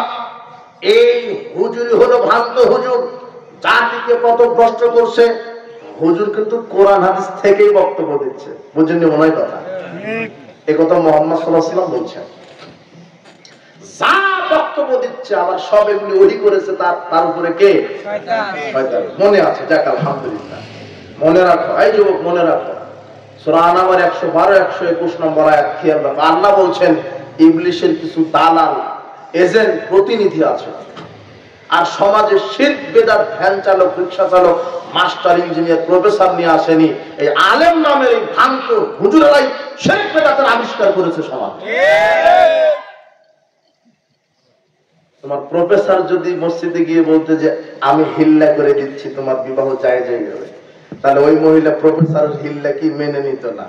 হুজুর যখন বলেছে যে আসো হিল্লা করে দিচ্ছি, তখন মহিলা রাজি হয়ে গেছে। বুঝেননি মনে হয় কথা? শয়তান হুজুরকে দিয়ে এই সমাজে শিরক বেদাত ঢুকিয়েছে। হুজুরই শিরক বেদাতের ডিলার, হুজুর। এজন্য মুহাম্মদ সাল্লাল্লাহু আলাইহি ওয়াসাল্লাম বলছেন যে আমি সবচেয়ে বেশি ভয় করি ভ্রান্ত আলেমকে, সবচেয়ে বেশি ভয় করি ভ্রান্ত আলেমকে, সবচেয়ে বেশি যাকে ভয় করি তা ভ্রান্ত আলেমকে। উপস্থিত বৈঠকের মুসলিম দিনী ভাই বোন, এই জন্য কবর পূজা, মাজার পূজা, উসিলা পূজা, পীর পূজা শিরক। দুনিয়াতে কোনো পীর বলে কোনো ভাষা নেই, কোরআন হাদিসে, ইসলামের শরীয়তে। কোন গাউস, কুতুব, ওলিয়া উলিয়া এগুলি মানুষের ভালো মন্দ করার ক্ষমতা রাখে না। আল্লাহ বলছেন মুহাম্মদ সাল্লাল্লাহু আলাইহি ওয়াসাল্লামকে, ওয়ায়ামসাসকাল্লাহু বিদুররিন ফালা কাশিফা লাহু ওয়া ইউরিদকা বিখাইরিন ফালা রাদ্দা লিফাদলি। মুহাম্মদ সাল্লাল্লাহু আলাইহি ওয়াসাল্লাম, আমি যদি তোমাকে বিপদে ফেলাই, তাহলে পৃথিবীর কারো ক্ষমতা নেই বিপদ মুক্ত করার তোমার। আর আমি যদি তোমার উপকার করি, তাহলে পৃথিবীর কারো ক্ষমতা নেই তোমাকে উপকার, বিপদে ফেলার। বিপদে ফেলাতে পারে আল্লাহ, বিপদ থেকে উদ্ধার করতে পারে আল্লাহ, সাহায্য করতে পারে আল্লাহ, বিপদে ফেলাতে পারে আল্লাহ। এটা মুহাম্মদ সাল্লাল্লাহু আলাইহি ওয়াসাল্লামকে বলছেন। অথচ আপনারা কি দেন যে পীর ধরা ফরজ, পীরের সুপারিশ ছাড়া জান্নাত হবে না, পীরের দরজায় মানত করলে বালা মুসিবত দূর হয়, পীরের মুরিদ হলে সালাত সিয়াম লাগে না।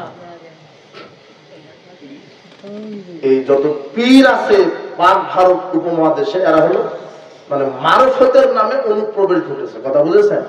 মারফত মানে গোপন তত্ত্ব। এদের আকীদা মান শারাফাল্লাহু তাআলা সাকাতা আন শারঈ। পীরেরা বলে যে আল্লাহর ইবাদত করতে করতে যখন সে মারফত হাসিল হয়ে যাবে, তখন তার আর সালাত সিয়াম লাগবে না। ওই যে ফরজ নফল ইবাদত করতে করতে ওর কান, কার কান হয়ে গেছে? ও ওর সুবহানাল্লাহ, আল্লাহ স্মরণ করে দিয়েছেন। এই হাদিসের বুঝটা আপনাকে তো এখনো দেওয়া হয়নি, তাই না? হ্যাঁ, আলহামদুলিল্লাহ যে আল্লাহ আমাকে স্মরণ করে দিয়েছেন, আলহামদুলিল্লাহ। যে ব্যক্তি ফরজ নফল ইবাদত করে বেশি বেশি আর আল্লাহর হারাম করা জিনিস থেকে বেঁচে থাকে, তার আল্লাহ তার কান হয়ে যান, আল্লাহ তার চোখ হয়ে যান, আল্লাহ তার হাত হয়ে যান, আল্লাহ তার পা হয়ে যান। এর মানে এই নয় যে ব্যক্তিটাই আল্লাহ হয়ে গেছে, এর মানে ওই ব্যক্তিটা চোখ দিয়ে ওটাই দেখে যেটা আল্লাহ দেখতে বলেছেন। ওই ব্যক্তিটা পা দিয়ে ওই পথেই হাঁটে যেই পথে কে হাঁটতে বলেছে।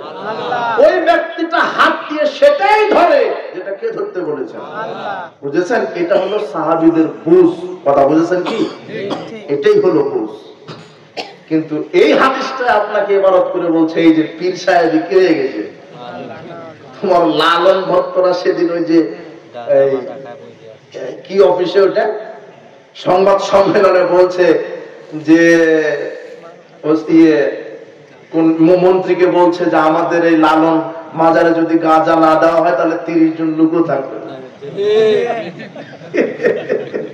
আর আমরা আজ থেকে 10 বছর আগে বক্তব্য দিয়েছি যে বাংলাদেশের যেটা যত বড় মাজার তত বড় একটা গাঁজার ফ্যাক্টরি সেটা। এটা 10 বছর আগেকার বক্তব্য আমাদের। আপনি মাজারে টাকা দিলেন মানে ওদেরকে গাঁজা কিনে খাওয়ার ব্যবস্থা করে দিলেন। ওই মাজারের মরা পীর 100-500 বছর পূর্বে মারা গেছে, ও টাকা খেয়ে কি করবে? ওকে গিলাপ জড়াচ্ছেন কেন?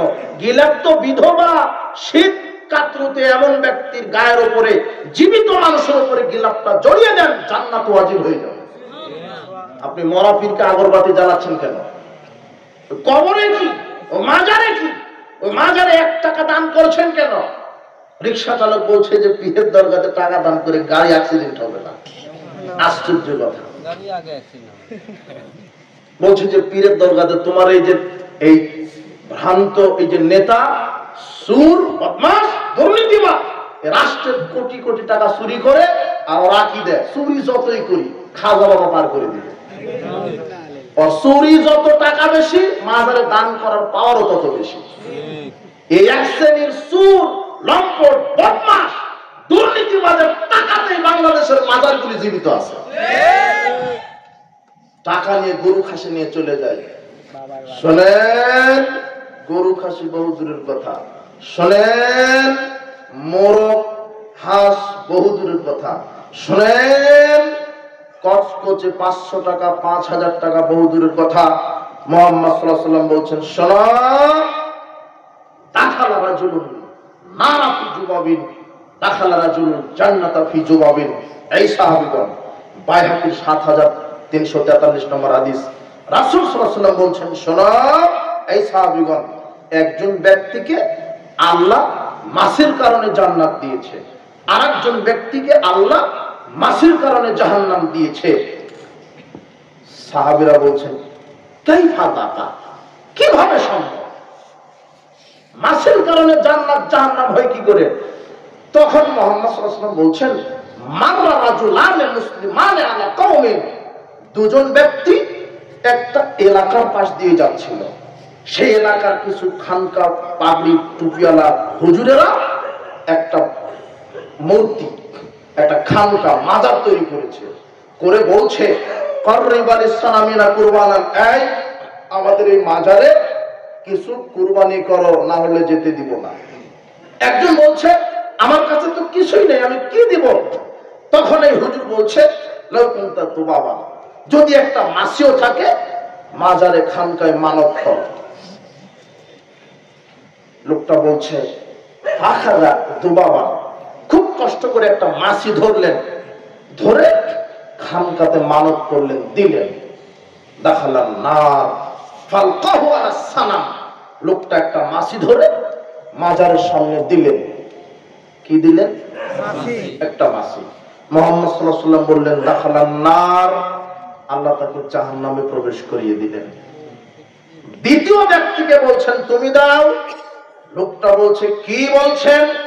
লা নুশরিকা বিশাই, আমি কাউকে আল্লাহর সাথে শরীক করতে পারি না।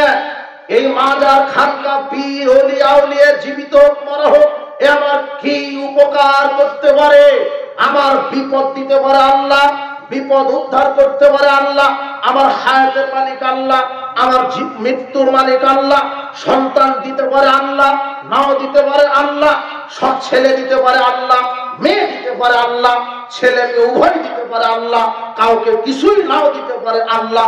আমার রেজেক দাতা আল্লাহ, আমার আইন দাতা আল্লাহ, আমার বিধান দাতা আল্লাহ, আমার পাপ ক্ষমাকারী আল্লাহ, আমার জান্নাত দাতা আল্লাহ, আমার জাহান্নাম দাতা আল্লাহ। আমি এই মরা পীর খানকা এই শহীদ মিনার স্মৃতিসৌধ কি উপকার করতে পারে, আমি এখানে মানত করব না, কুরবানি করব না। তখন এই নেতারা, এই হুজুরেরা তাকে করাত দিয়ে চিড়ে মেরে ফেললেন। মুহাম্মদ সাল্লাল্লাহু আলাইহি ওয়াসাল্লাম বললেন দাখালাল জান্নাহ, আল্লাহ তাকে জান্নাতে প্রবেশ করালেন। শিরক না করে মারা গেলে জান্নাত হবে, কিন্তু শহীদ মিনারে 5 মিনিট নীরবতা পালন করলে জান্নাত হবে না। তোমার খানকা মাজারে তুমি যদি একটা গরু খাসি মোরগ নিয়ে যাও, 1 টাকা দান করো, ওই যে ওযু ভেঙে গেছে, মাজারে 5 টাকা দিলেন, কি ভেঙে গেল?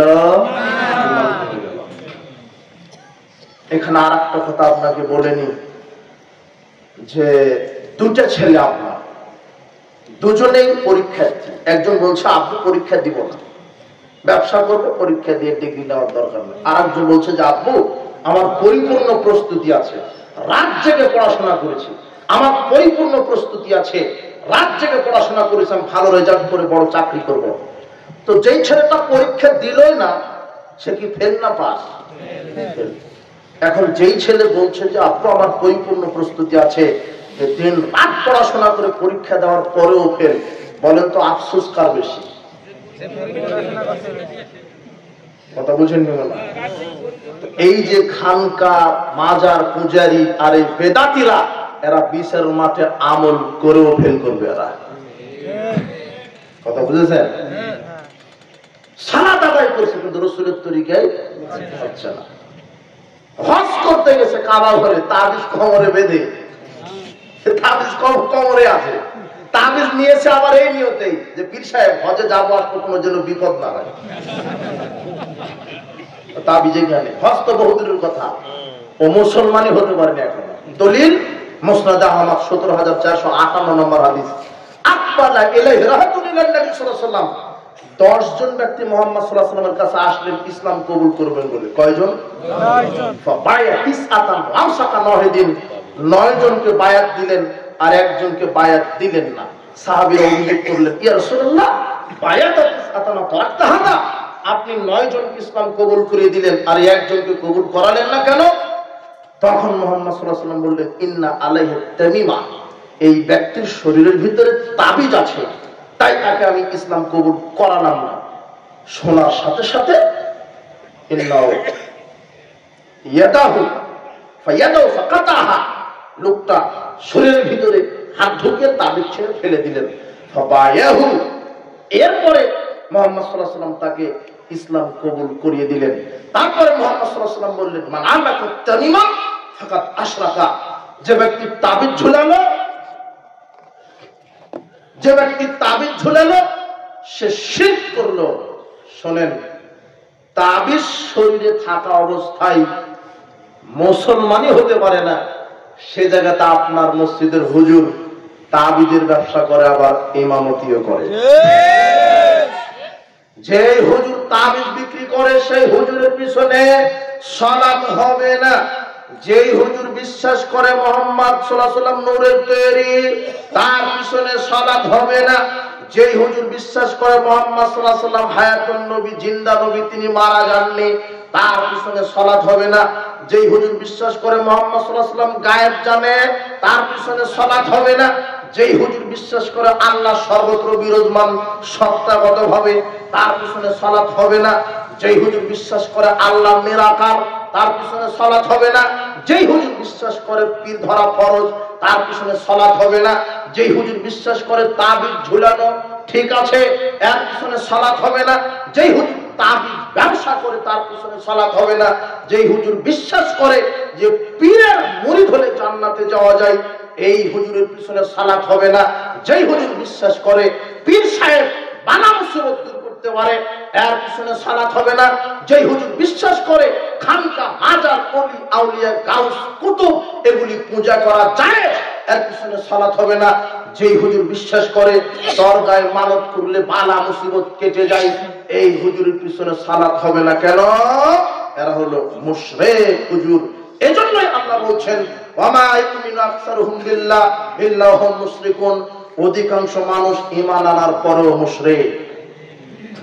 অধিকাংশ মানুষ ঈমান আনার পরেও মুশরিক।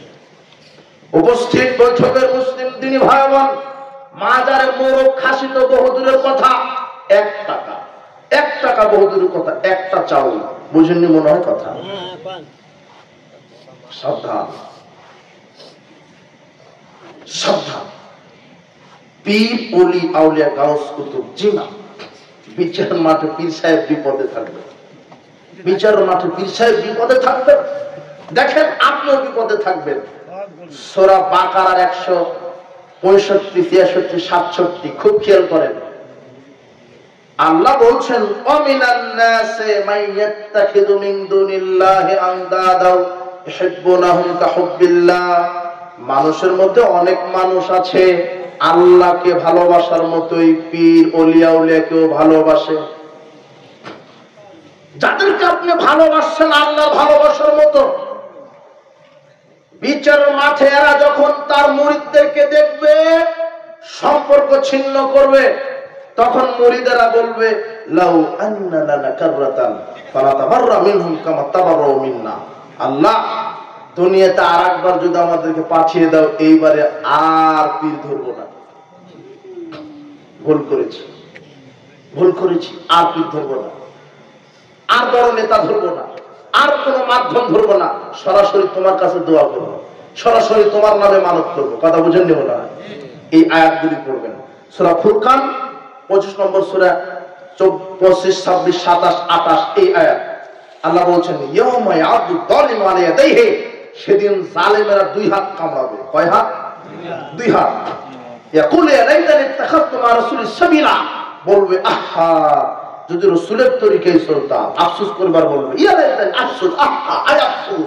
2 হাত কামড়াবার বলবে হায় আফসোস যদি রাসূলের তরিকায় চলতাম। ইয়া ওয়াইলাতা লাইতানি লাম আত্তাখিজ ফুলানান খালিলা, আহা হায় আফসোস অমুককে যদি পীর হিসেবে না ধরতাম, অমুককে যদি বন্ধু না বানাতাম, অমুককে যদি নেতা না বানাতাম। এরপরে সূরা আহজাবের 67, 68, 66 নম্বর আয়াত, এগুলিতে আল্লাহ বলছেন ইয়াউমা তুকাল্লাবু উজুহুম ফিন্নার, আমি কিছু জাহান্নামীকে জাহান্নামের আগুনে তাদের চেহারাকে উলট পালট করাবো। মাছ বেগুন যেমন ওই তেলে চুলাতে কি করে? উলট পালট করে। ইয়াউমা তুকাল্লাবু, আল্লাহ বলছেন আমি কিছু জাহান্নামীদের চেহারা এভাবে জাহান্নামের আগুনে কি করব? উলট পালট করাবো।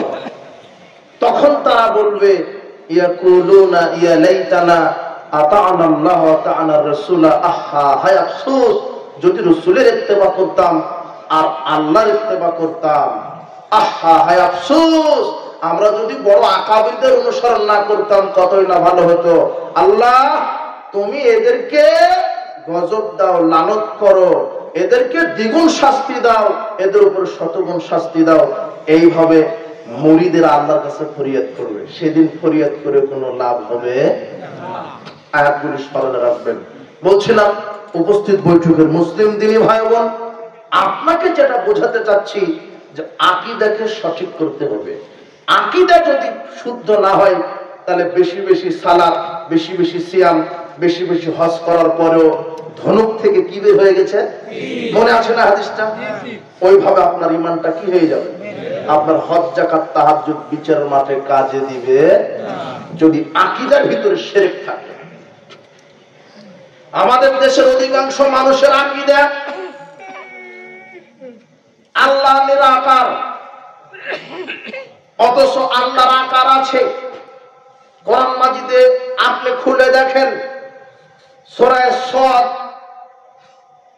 38 নম্বর সূরা 75 নম্বর আয়াত, আল্লাহ বলছেন ইয়া ইবলিস মা মানাকা আন তাসজুদা লিমা খালাকতু বিয়াদাইয়া, হে ইবলিস আমি যে আদমকে আমার 2 হাত দিয়ে সৃষ্টি করলাম তাকে সিজদা দিতে তোমাকে কিসে বাধা দিল?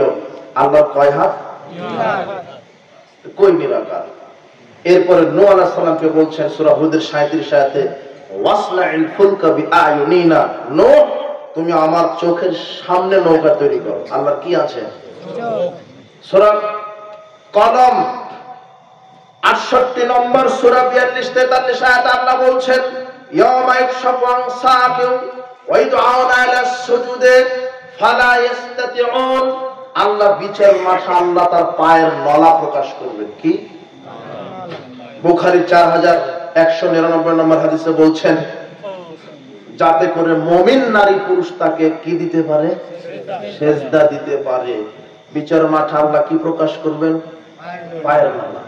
আল্লাহ বলছেন, ফাম্মান নার ফালা তামতালিউ, জাহান্নাম পূর্ণ হবে না হাত্তা ইয়াজাল্লাহু রিজলাহু, যতক্ষণ না আমি আল্লাহ আমার পা ঢুকিয়ে না দিব। আল্লাহর কি আছে? আল্লাহ নিরাকার না আকার? কিন্তু বলা যাবে না আল্লাহর আকার হাত পা চক্ষু আছে মানে অমুকের মতো। জি না, লাইসা কামিসলিহি শাই, আল্লাহর মতো কেউ না। আল্লাহ কার মতো? আল্লাহর মতো।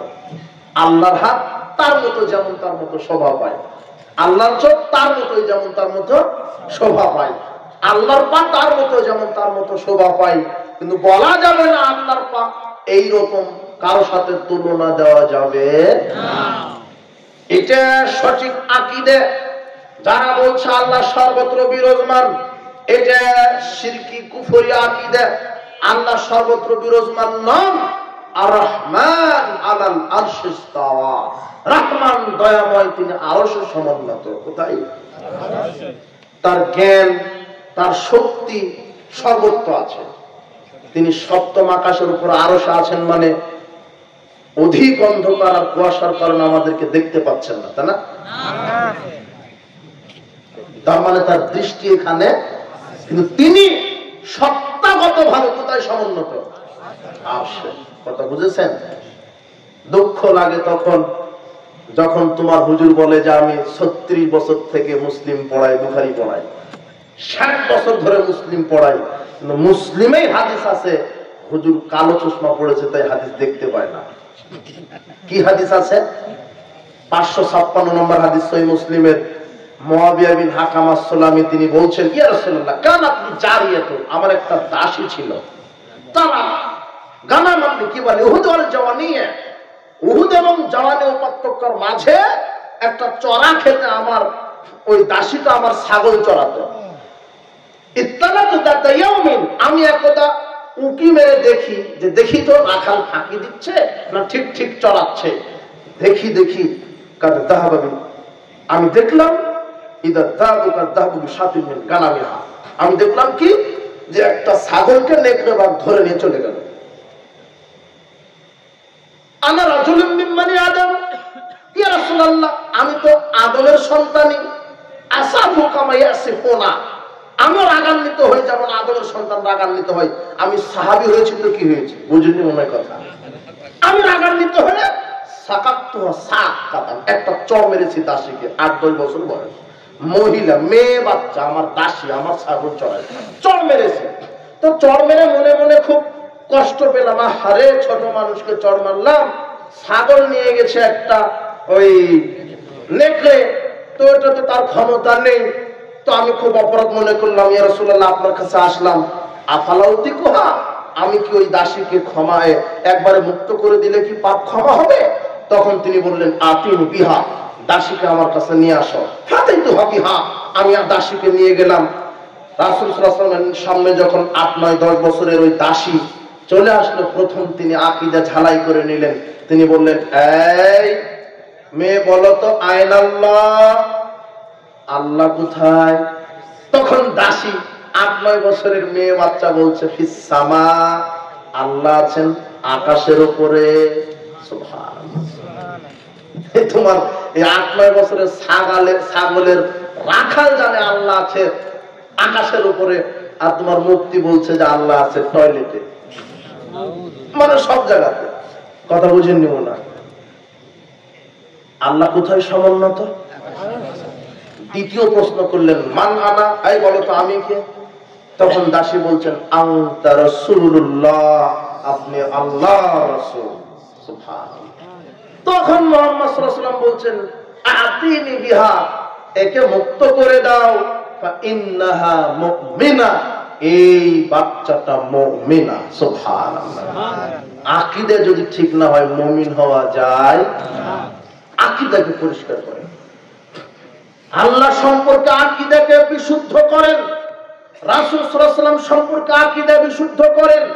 এদেশের মানুষ, অধিকাংশ মানুষের আকীদা মুহাম্মদ সাল্লাল্লাহু আলাইহি ওয়াসাল্লাম হায়াতুন নবীতে বিশ্বাসী, তিনি মারা যাননি, তিনি কবরেও জীবিত আছেন আমাদের মতো। অথচ তিনি কি হয়ে গেছেন? মারা গেছেন। 4446, 4656, 4446, 4456 সহিহ বুখারী।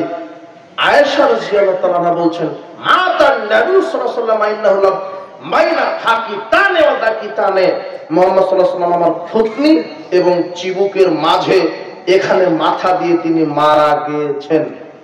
তিনি কি হয়ে গেছেন? মারা গেছেন। কিন্তু তোমার হুজুর এটা বিশ্বাসী নয় যে মুহাম্মদ মারা যাননি, তিনি জীবিত আছেন। যেহেতু মুহাম্মদ সাল্লাল্লাহু আলাইহি ওয়াসাল্লাম কবরে জীবিত, তাই পীরও কবরে কি জীবিত। পীর কল্যাণ অকল্যাণ করার ক্ষমতা রাখে, এই যে আকীদা ঢুকিয়ে দিচ্ছে। আমাদের দেশের এক শ্রেণীর পীরেরা বোঝায় যে পীরের পেশাব পায়খানাও জায়েজ, বরকতপূর্ণ। পানের পিকটা যে খাবে, যে মহিলা পেটে বাচ্চা চলে আসবে। পীরের পোষা যে কুমির যে পানিতে আছে, ওখানে একটা ডুব দিতে পারলেই পেটে বাচ্চা। নাউজুবিল্লাহ বলছেন কেন? প্রায় পীরের এগুলো আকীদা, এগুলো হচ্ছে পীরের দরকার। দলিলও তো আছে, দলিল আছে পীরের পেশাব পায়খানা খাওয়া যায়। দেখবেন আমাদের দেশে একটা কিতাব আছে, একেবারে সহিহ জাল কিতাব, সেটা হলো ভেজালে আমল, ফাজাইলে আমল। এই যে যুবক চিনতে পেরেছে, তার একেবারে 80% কি কথা? মিথ্যা কথা। ফাজাইলে আমল আগামীকাল তুমি সকালে কিনবা, কিনে 858 পৃষ্ঠা বাহির করবে। ওখানে লেখক জাকারিয়া লিখছেন যে মুহাম্মদ সাল্লাল্লাহু আলাইহি ওয়াসাল্লাম আব্দুল্লাহ ইবনে জুবাইরকে বললেন যে আমার এই মরা রক্তটা ফেলে দিয়ে আসো অমুক জায়গাতে। তো আব্দুল্লাহ ইবনে জুবাইর একটু গাছের আড়ালে গিয়ে মরা রক্তটা খেয়ে ফেলেছে। তো রাসূল বললেন, নাই এত তাড়াতাড়ি রক্ত কোথায় ফেলে দিয়ে আসলে, কি করলেন? আল্লাহ রাসূল, আমি রক্তটা খেয়ে ফেলেছি। তখন মুহাম্মদ সাল্লাল্লাহু আলাইহি ওয়াসাল্লাম বলছে, যার পেটে আমার রক্ত তার উপরে জাহান্নামের আগুন হারাম। যদিও হাদিস পৃথিবীতেই নাই। যা কথা বুঝেন নিব না। এই কথাটা লিখে লেখক জাকারিয়া এখন লিখছে, যেহেতু রাসূলের রক্ত মোবারক খাওয়া জায়েজ, সেহেতু রাসূলের পেশাব পায়খানা খাওয়াও জায়েজ। এখন পীর সাহেব বলছে যে মুহাম্মদ সাল্লাল্লাহু আলাইহি ওয়াসাল্লামেরটা যদি জায়েজ হয়, তাহলে আমিও তো পীর, মানে আল্লাহর সমান, আমারটাও জায়েজ। তখন পীর বলছে যে আমার পেশাব পায়খানা যেই খাবে সেই জান্নাতের সার্টিফিকেট পাবে। আমার পানের পিক যাই খাবে, দেখবেন পানের পিক ফেলতে দিচ্ছে না মুরিদেরা, চট করে ধরে নিয়ে সারা শরীর মেখে দিয়ে দিচ্ছে। কথা বুঝে নিব না। এরপরে এই যুবক শোনো, এইদিকে দেখো, আমি শেষ করে দিব। আমি তোমার চেয়ে ব্যস্ত বেশি, আপনার চাইতে আমি বহু ব্যস্ত বেশি। একটু ওই যে লালন লালন মতবাদ বললাম না, যে গাঁজা যদি না থাকে কয়টা লোক পাবে না?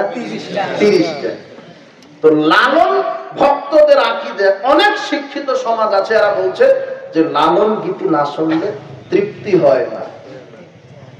আর লালন মতবাদটাই ইহুদি, খ্রিস্টান, হিন্দু, গ্রিক এই সংমিশ্রিত একটা মতবাদ। লালনের কাছে ধর্মের কোনো মূল্য নেই। সে বলেছে, লালন তার গানে বলেছে, যে যা ভাবে তাই তো হয়, রাম রহিম করিম এক আড্ডা জগৎময়। মানে তার কাছে সব ধর্মই সমান, রামও সমান, মোহাম্মদও সমান। লালনদের একটা গান আছে, পাগল মন মন রে, গুরু ভজনা, গুরু বিনে মুক্তি পাবে না, গুরু নামে আছে সুধা, যিনি গুরু তিনি খোদা। লালনদের আকীদা যে পীর মানে কি? খোদা, আল্লাহ। পীর মানে কি? আর লালনদের একটা কিতাব আছে, আর লালনদের একটা শাস্ত্র আছে, সেটা হলো তাদের শাস্ত্রে একটা শব্দ আছে লতা সিদ্ধি। কি? লতা সিদ্ধি। লতা সিদ্ধি তান্ত্রিক শাস্ত্রের এই লতা সিদ্ধির বাংলা অনুবাদ হচ্ছে নারীর যৌনাঙ্গ। কি? নারীর যৌনাঙ্গ। লালনদের আকীদা যে ইবলিস শয়তান পৃথিবীর সব জায়গাতে সেজদা করেছে, তাই আর কোথাও সেজদা করা যাবে না, নারীর যৌনাঙ্গে সেজদা দিলেই জান্নাত।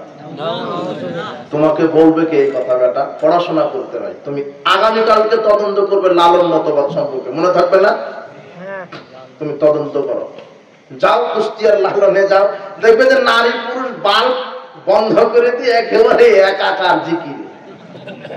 কি যে হয়, তুমি বলবে সুবহানাল্লাহ, এটা কোথায় আসলাম?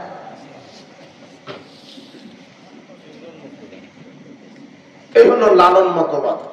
তুমি থুতু নিক্ষেপ করে মতবাদকে, এটা কুফরি মতবাদ, এটা জাহেলিয়াত। এই মতবাদের সাথে ইসলামের কোনো সম্পর্ক নাই। এইভাবে করে শিরক, কুফর, একটা যৌন বৃত্তি সমাজে ঢুকিয়ে দেওয়া হয়েছে। এগুলি মতবাদ থেকে, এগুলি ভ্রান্ত আকীদা থেকে আল্লাহ আমাদেরকে হেফাজত করুন। আমিন। মুহাম্মদ সাল্লাল্লাহু আলাইহি ওয়াসাল্লাম মারা গেছেন, তিনি হায়াতুন নবী নন, বারজাখী জীবনে তিনি জীবিত। দলিল দিচ্ছে, আরে কবরে জীবিত নাই মানে? জীবিত আছে। কিভাবে? মুহাম্মদ সাল্লাল্লাহু আলাইহি ওয়াসাল্লাম সালাম দিলে কবর থেকে উত্তর দেয়, তার মানে কি আছে? জীবিত। 441 পৃষ্ঠা ওই ভেজালে আমলে লেখা আছে। আহমদ রিফাই নামের এক লোক 555 হিজরিতে হজ করতে গেছে।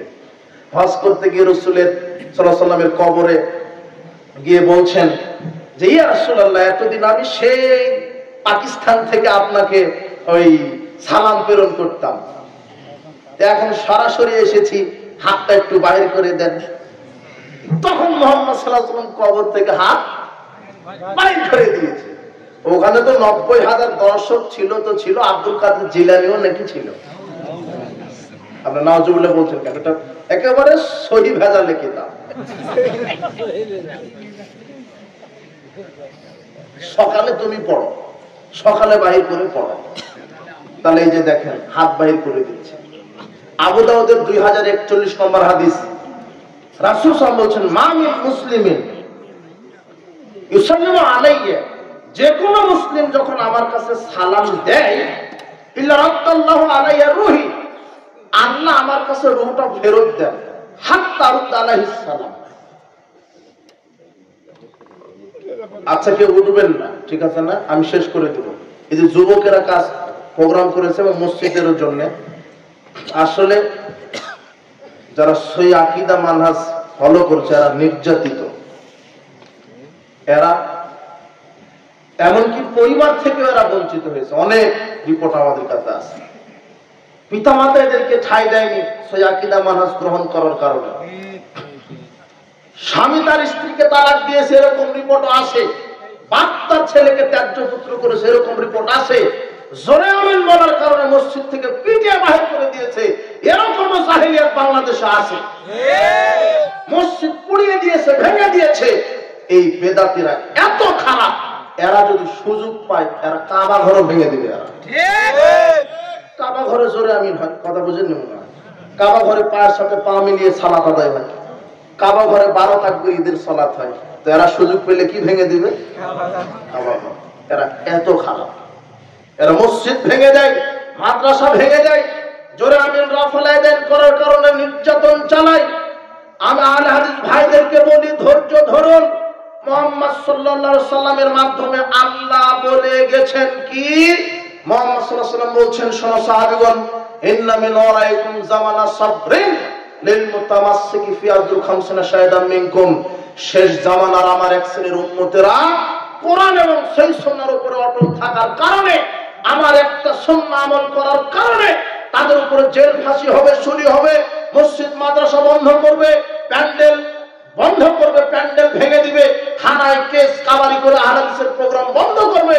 রাসূল সাল্লাল্লাহু আলাইহি ওয়াসাল্লাম বলছেন, শেষ জামানার উম্মতেরা আমার একটা সুন্নাতের উপরে যদি আমল করতে পারে, আল্লাহ তাকে 50 জন শহীদদের সমান নেকি দিবেন। এটা আগে বলে দিয়েছেন। তো কাজে দুনিয়া মুমিনের জন্য নয়। মসজিদ ভেঙে দিক, তবে ফেরাউন টিকতে পারেনি, আবু জাহেল টিকতে পারেনি। একটা মসজিদ ভাঙবে, 10টা মসজিদ হবে ইনশাআল্লাহ। সেই সময় মাওলানা আকরাম খাঁ বলেছিলেন, কাকে ভয় দেখান আপনি বুলেটের? মাওলানা আকরাম খাঁর বুকে বুলেট ঢুকে যদি যত ফোঁটা রক্ত ঝরবে, এই উপমহাদেশে ততটা আহলে হাদিস আলেম ওলামা বাইর হবে ইনশাআল্লাহ। একটা পিস টিভি ডক্টর জাকির নায়েককে বন্ধ করেছেন, এখন শত শত জাকির নায়েক বাংলাদেশে ছড়িয়ে গেছে আলহামদুলিল্লাহ।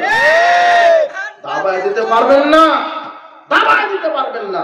আহলে হাদিস এটা হলো সুগন্ধির ডিব্বা, ডিব্বাটা খুলেছেন, সুগন্ধি ছড়াবে। একটা মসজিদ মাদ্রাসা ভাঙলে সারা বাংলাদেশ আহলে হাদিসের আকীদা ছড়িয়ে যাবে, পৃথিবীতে ছড়িয়ে যাবে। ইবলিসের সেনারা দণ্ড করে, প্রতারণা করে, মামলা হামলা করে টিকতে পারবে না ইনশাআল্লাহ।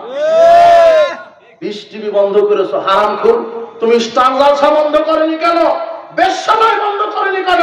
তুমি যে আসলে শয়তানের দালাল, তার প্রমাণে হলো পিস টিভি তুমি বন্ধ করেছো, তার প্রমাণে হলো তুমি আহলে হাদিস মসজিদ মাদ্রাসা ভেঙে দিয়েছো।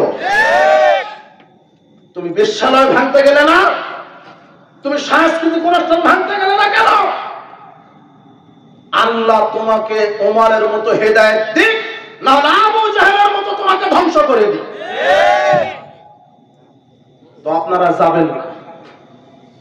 এই যুবকেরা প্রোগ্রাম করেছে, আমি অন্তরে আমি নিজেকে ধরে রাখতে পারিনি যখন বলেছে যে এদেরকে মসজিদ থেকে বাহির করে দেওয়া হয়েছে। এরা ওয়াক্তিয়া মসজিদ তৈরি করেছে। আল্লাহ যেন এই নাটোরের বুকে এদের মসজিদটাই আল হাদিসের তাওহীদের মার্কাজ, বড় মার্কাজ হিসেবে কবুল করে নেয়। আল্লাহ যেন কবুল করে। তো কাজেই সামর্থ্য অনুযায়ী আপনারা দান করে যাবেন।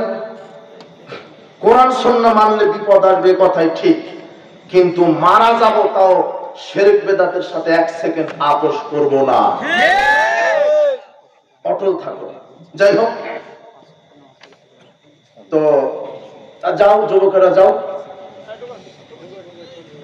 আপনারা কার্পণ্যতা করবেন না। শুধু আজকের দান নয়, পরবর্তীতে এনাদের সাথে যোগাযোগ করে আপনার সার্বিক সহযোগিতা করবেন। আল্লাহ যেন আপনাদেরকে কবুল করেন।